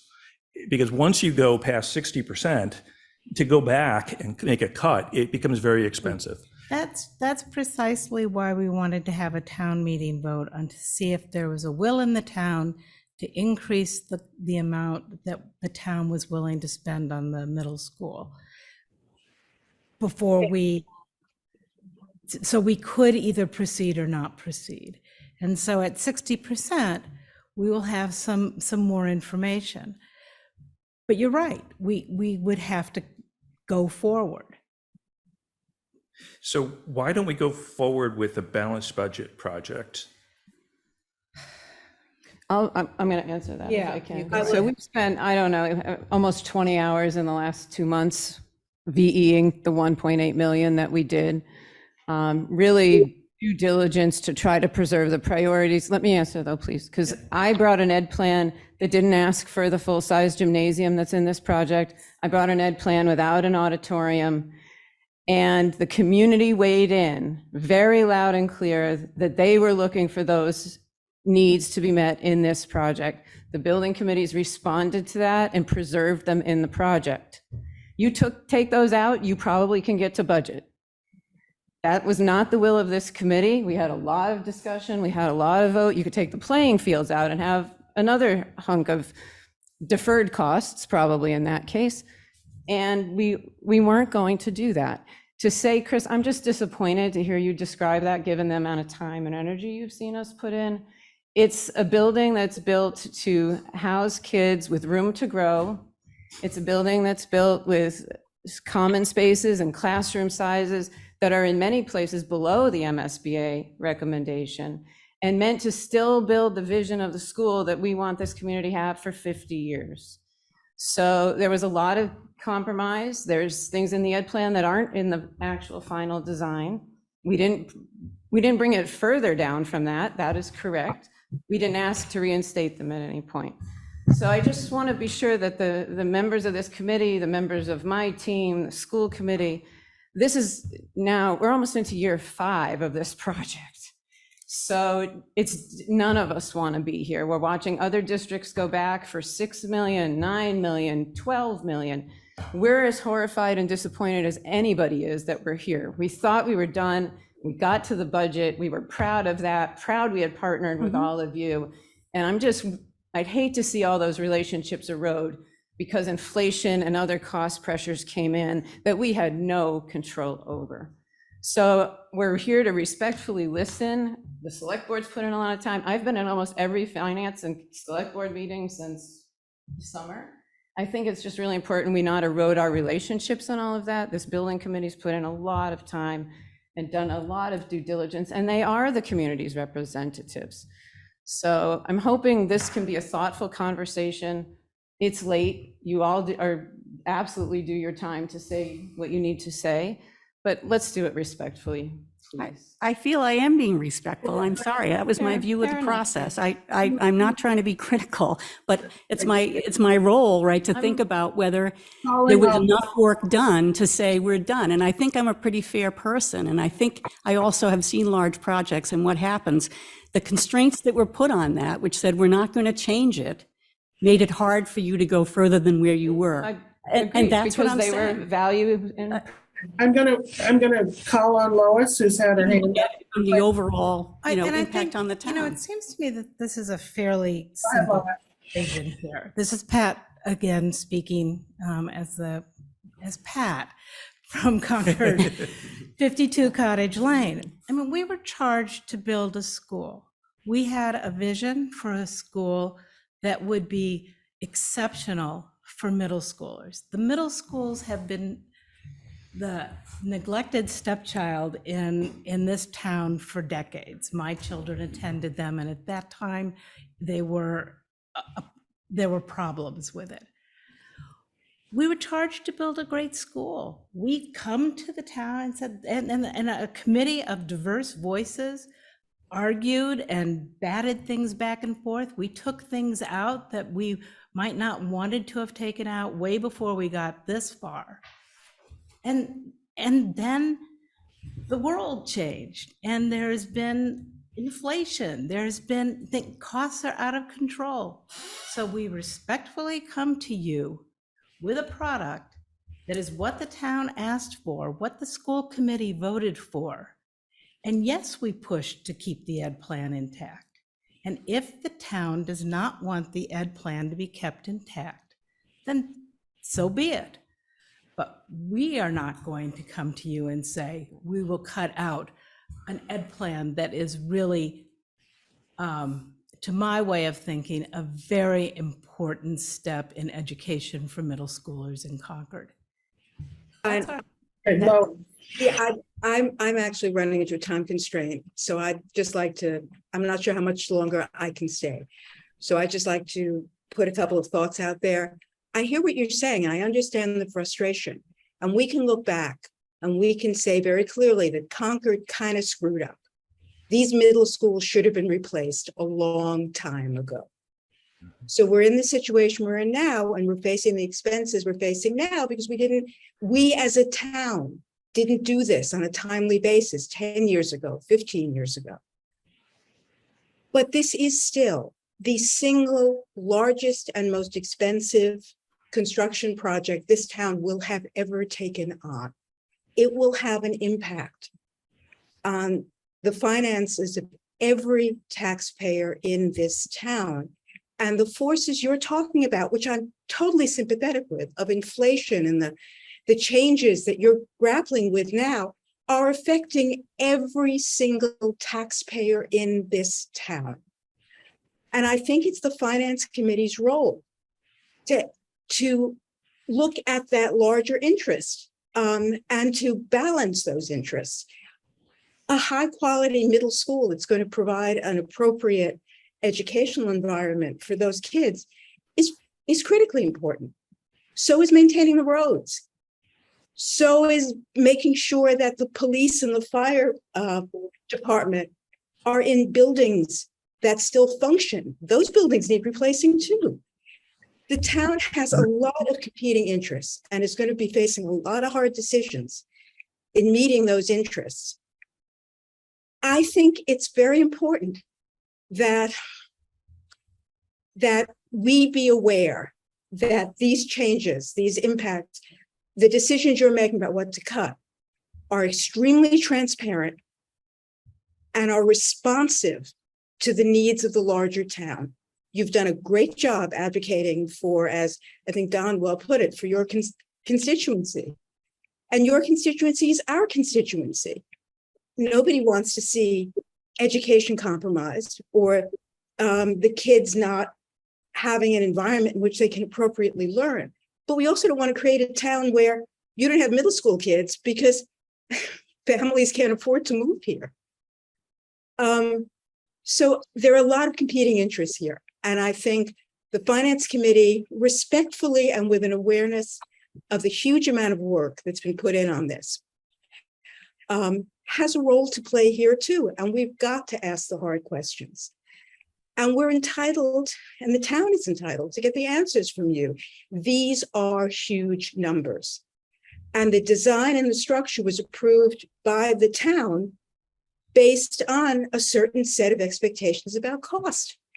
And those changed. And they didn't change because you did something wrong, but they changed because the world is changing around us and it's affecting all of us. So that's why I think we need to have these conversations.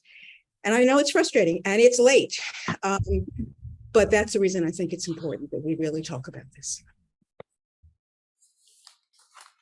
Thank you, Lois. Dee. Thanks, Peggy. A couple of things. I really appreciate everything that I've heard tonight and the sincerity of the remarks, as well as the specificity of the remarks. I think we do need to get more information on bond rates, or bond ratings and interest rates. Really doing, almost having a parallel construction of what's happening financially as we have what's happening in the design. But I do want to just make a couple of comments. While I appreciate everything everyone has said, I also have my own opinions on this. And I'm thinking about this structure that we're going to put up, and it's going to be for 50, probably 70 years. This will be a new school for that period of time. And what I'm very positive about in terms of the educational program is that it provides flexibility. Who knows how we'll be teaching 20 years from now or 30 years from now, much less 50 or 70. So I think that that the design has taken into consideration various ways of moving forward. And from an educational perspective, what I think is unfortunate, it's all about timing. Everything is always about timing. And right now, the timing that we have is one where tremendous uncertainty, inflation, that wasn't how it started, but it wasn't how the design started, but that's where we are right now. I don't have the answer to this, but I do think that the committee has done the work that they have been charged to do, that I think that they are continuing to look at every way that they can economize or strip out something else, some other feature of the building. I fully trust how they're working, and I'd like to see them proceed. I'd like to see them as they get closer, or as the special town meeting sequence starts, to put in an upper limit. And I'm saying that as not to exceed, and whatever the amount is that they are looking at, because I think that there's tremendous uncertainty out there in terms of what the numbers are going to look like. Inflation numbers are going to look like 3 months from now or 4 months from now. So I just like people to consider that as well, that this project is not something that's going to go away. The building is not going to go away in 20 years. It's going to be there. And having the flexibility for educational purposes is very important. Thank you. Thank you, Dee. Parashar, you're next. Thanks, Peggy. So, Lori, we've worked together the last 3 to 5 years. And I think members of the committee hopefully see that one of the things I advocate for is giving residents a choice. We're not the decision makers. The select board are not the decision makers. Ultimately, the residents are the decision makers around the choices. So I just have a couple questions to help me understand kind of where we stand right now. Back in the summer, I think we had talked about the building committee going back and looking at different options. I had thought out of that session, one approach would be we can stick to the design as it is and see what the costs are. We can go back and do some value engineering. And a third option could be to come back and see what the option is if you want to stick to the original budget, whatever choices were. So my question is the building committee still operating under those 3 paths so that ultimately the voters will have a choice? Because as both of you have mentioned, the town voted back when it did. School committee voted back when it did, but as we all know, and what Lois just said, times have changed. And it feels as if we're only going with one approach, in essence, it's not really offering a choice, because I don't know what my trade-offs are and what my options are. So my simple question is the building committee still looking at 3 different approaches, or is it the one approach and this is it? So we started, and I'm going to ask Pat to weigh in, and if Matt wants to holler from the back, we'll let him too.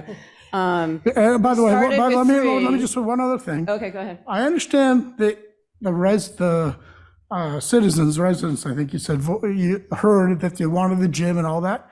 Those voices were raised before the cost inflation, before the pandemic. Yep, absolutely. And so from my perspective, keeping that at the top of your mind without actually offering an alternative, hey, everybody acknowledges circumstances have changed. We know what you wanted. Here's what it would cost with everything. So I guess I'll go back and where are we in terms of offering choices? I think I'll try to story tell a little bit. We did start with the intent of 3, which you described. So my memory was correct. Yes. Yeah. Thank you. Yeah, Okay. perfectly. So as the process evolved from July until now, and we were considering options, executing them or eliminating them, it became evident, I would say probably halfway through that because the committee was committed to preserving the ed plan, which the design is reflective of, And we did the VE work, great due diligence, I think, to the VE work, given how much time we put in. There was an evolution of saying, boy, to try to put this into 3 categories, it doesn't fall that way.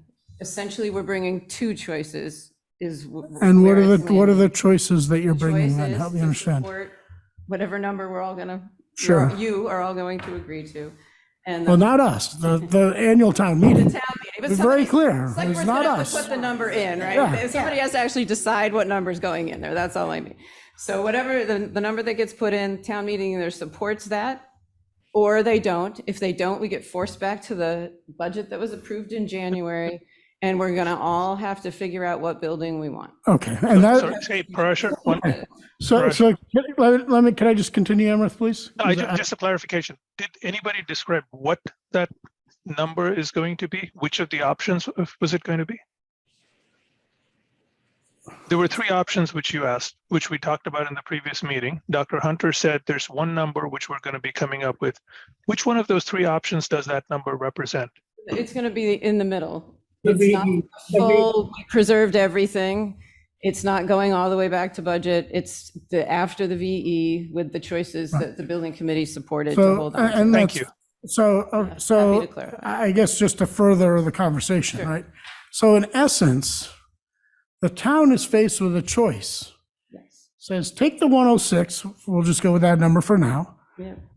or let us go back to the drawing board, have another year of inflation, come back with higher costs, and oh, by the way, we will come back with a design that's a little bit less, but maybe even less than it could be now because the costs have just increased. Another year and a half. Possibly, if it doesn't. So with all due respect, to me, as a taxpayer and a voter, it's not much of a choice. Because I feel railroaded. Well, I'm sorry you feel that way. That's I honestly do, because I would have preferred 3 choices laid out. And I'm not sure what drives the decision-making that says, hey, you know what, we can't, and I don't know, I forgot the words that you used, but we can't come back with a proposal that's at the budget. I guess I'm not sure why that couldn't have happened. It's not clear to me that you did all the work. And by the way, and I appreciate all the work that you did on the 1.6, et cetera, and I get that, and that's great, but I kind of feel railroaded. So I'll just leave it at that, and I understand, but it just doesn't seem quite right, frankly. I wanted to throw out there, I've been involved in a lot of building projects, and value engineering has been a component of every one of them, regardless of where we were, because it's a normal part of the process. And to have a target like, it's not unusual at schematic stage to have a target like 5 or even 10%. 10% is a little ambitious, but to try to take 5% out at schematic is pretty common. And I think in this case, we've taken out 1.6 out of 80 some million. 1.9, okay. So it's a little over 2%.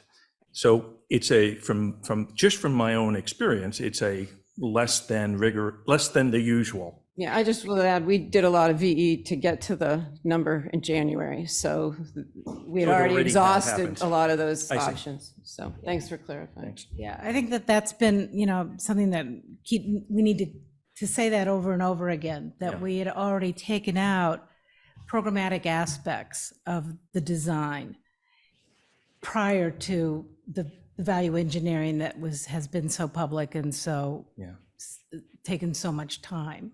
Thanks. Eric, you're up. Thank you.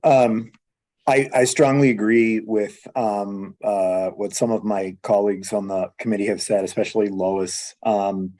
We spend a lot of time talking about affordability and affordable housing on the committee and broadly across town government. We heard the town manager highlight it as one of the town issues earlier, about three and a half hours ago now. But let's be honest, we as a town, we don't have many levers available to pull to make a real tangible impact on affordability in town. We can invest in housing projects, and those are certainly important, but realistically, that doesn't impact affordability as a whole. To me, the one lever we do have is the property tax.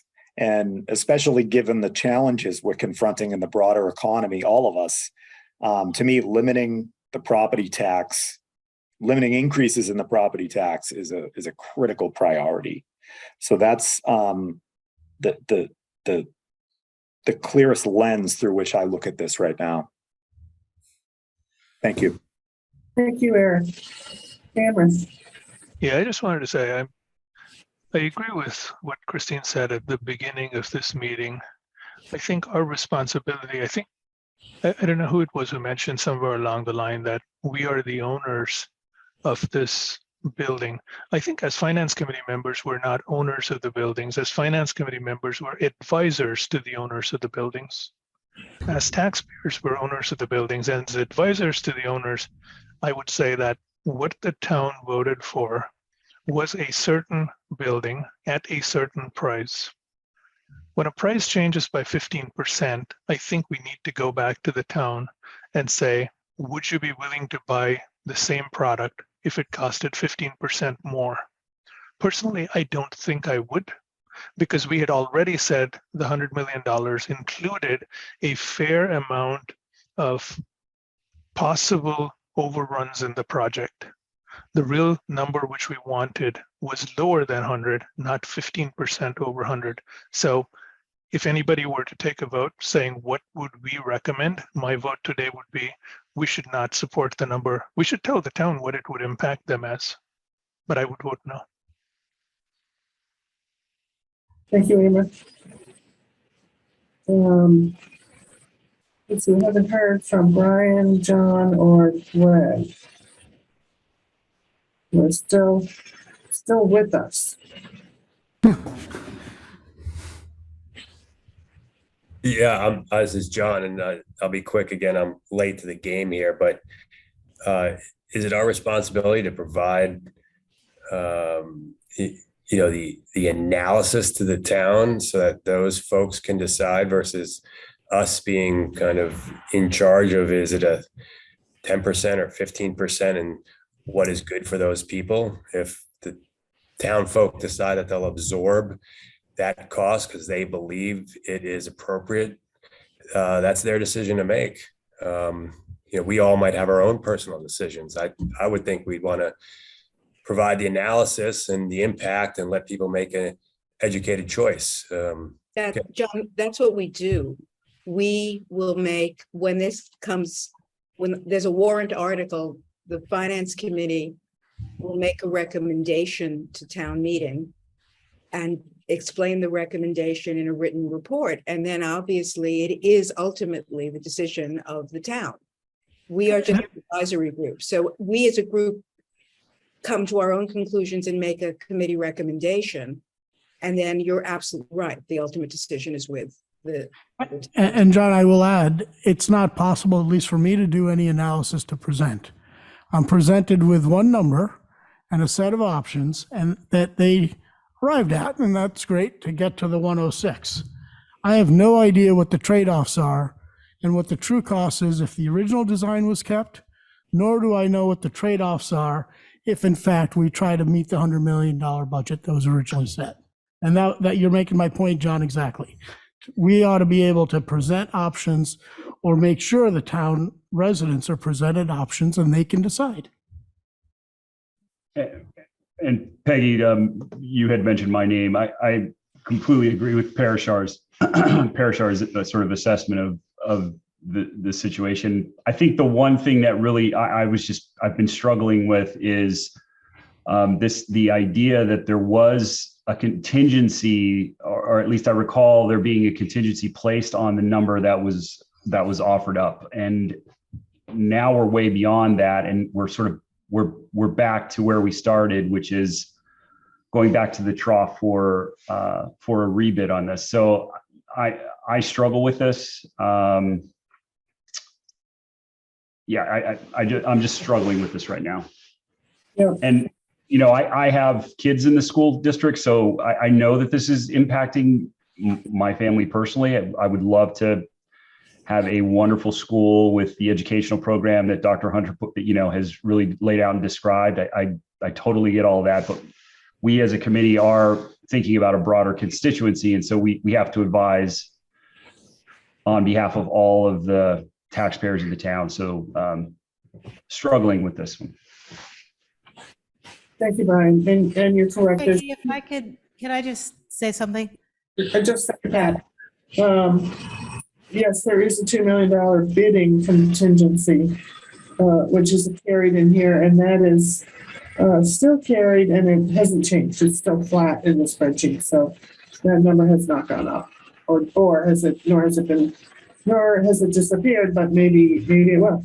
I don't know. Greg, do you want to weigh in, or you're welcome to say? Pat had something to say, Peggy. You know what? I'll just hold off. I'll hold off. Yeah. If we are not voting on anything tonight, I'm going to abstain from my comments at this time, as I have been always doing. Oh, yes, of course. Sorry about that. Pat. So I just want to say that you're absolutely right that this is a very difficult decision, and I see it as the task ahead of the Finance Committee and of the Select Board is a very difficult one. You all are going to make a recommendation about something. And we come to the table with what work we've done, and all we can do is present that to you.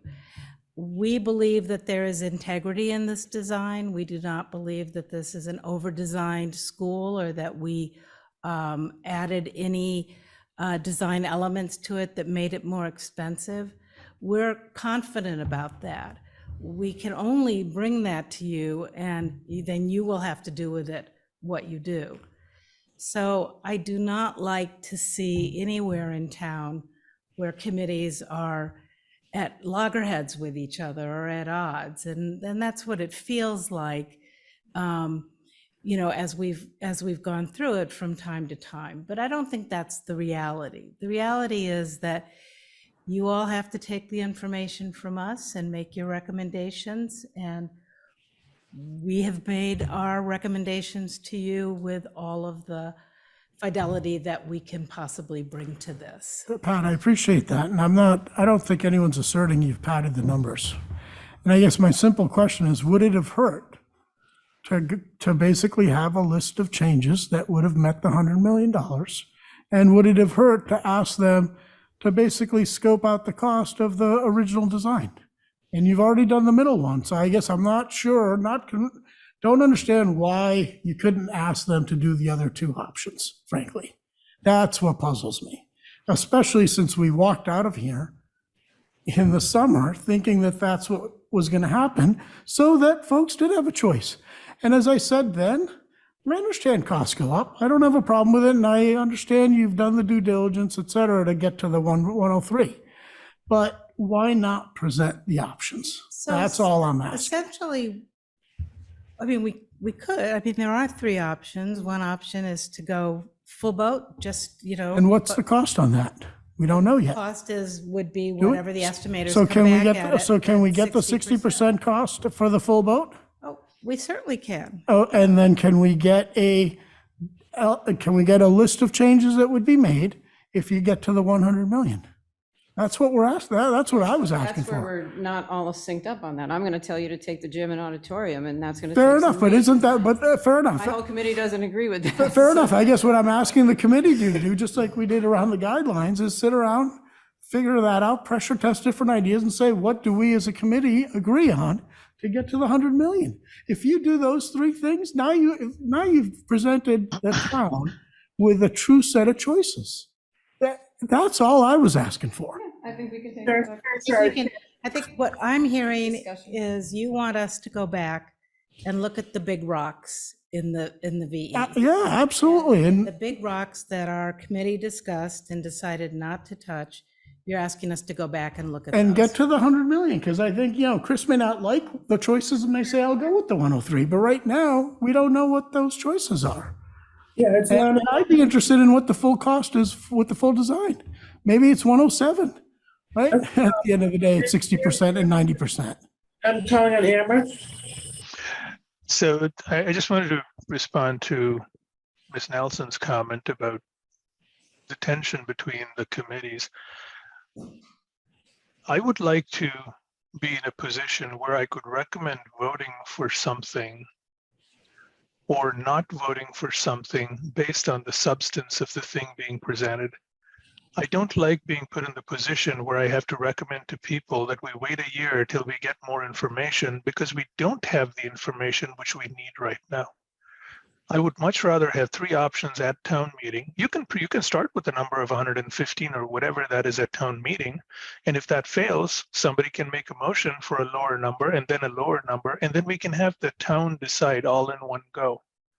We're potentially introducing a 1-year delay to this project just because we don't have the numbers which we can all agree on in this meeting, so we can potentially go out with an agreement that, yes, we recommend this, or we recommend that the town vote affirmative action on this. I think this is the thing which Parashar was describing as railroading. I would describe it as not having the options with which to make a recommendation, and therefore making a recommendation not to support by default. Okay, Amber, just to clarify, if this fails at town meeting, then the OT or whatever the number was, in the building plan are still on the table and approved. We just can't build it right now. But that money is still allocated. Unfortunately, it's allocated for a building that includes a auditorium and a gym, which don't fit within the budget anymore. That's why it would have to be revisited. But that if all else fails, that number is still voted and the school is voted. We just can't. We just can't build it for that right now. Okay. Anyone else? Further discussion? So I think that the takeaway points are very clear. A lot of concern about the affordability of our constituents, affordable, taxes, the extra cost, how that is going to affect our citizens.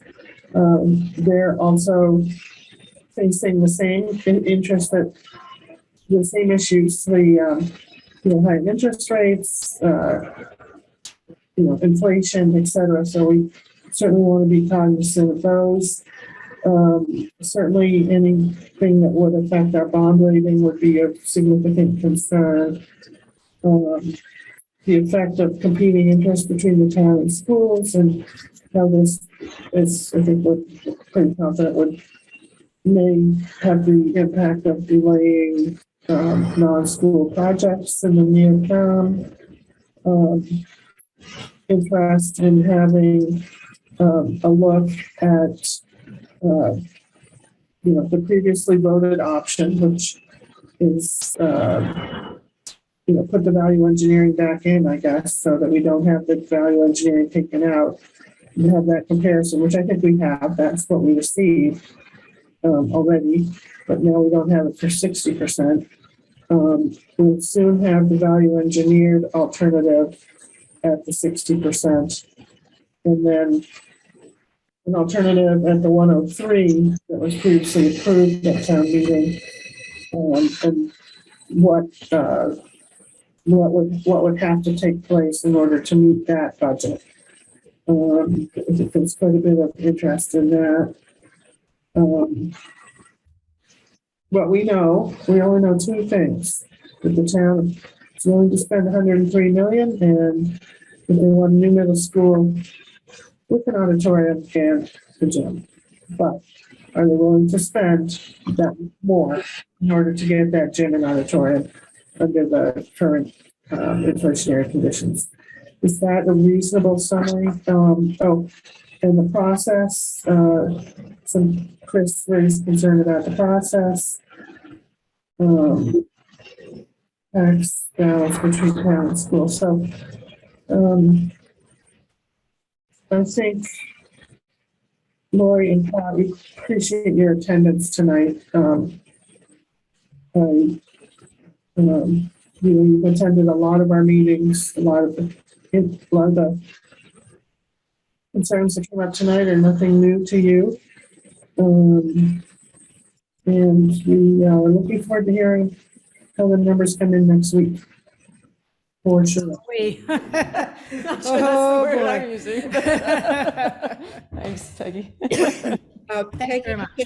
is the only other things on the agenda?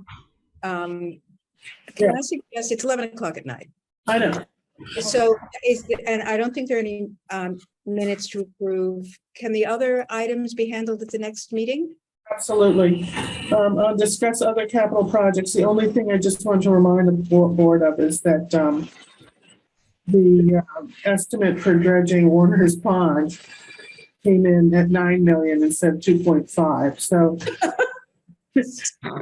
I just want to remind you that we might have 2.5 in our capital budget to work with and maybe reallocate because there's no way that's going forward. Meeting schedule, we will recirculate that. Bob did the same thing I did, which was sort of go through the town meeting and election calendar and merge that with our previous calendar. So he did that with some red markups. I'll take another look at that and recirculate. It's gonna be a very busy fall for 12. So can I make a motion to adjourn? Oh, second that. Thank you all for your time. Sheriff, thank you for walking us through that guidelines process. Obviously critically important and now more than ever. So thank you all. Peggy, just to be clear, I assume the motion to adjourn is unanimous. We don't need a roll call. But good night. Good night. As it turns out, you don't actually need to vote on the motion to adjourn.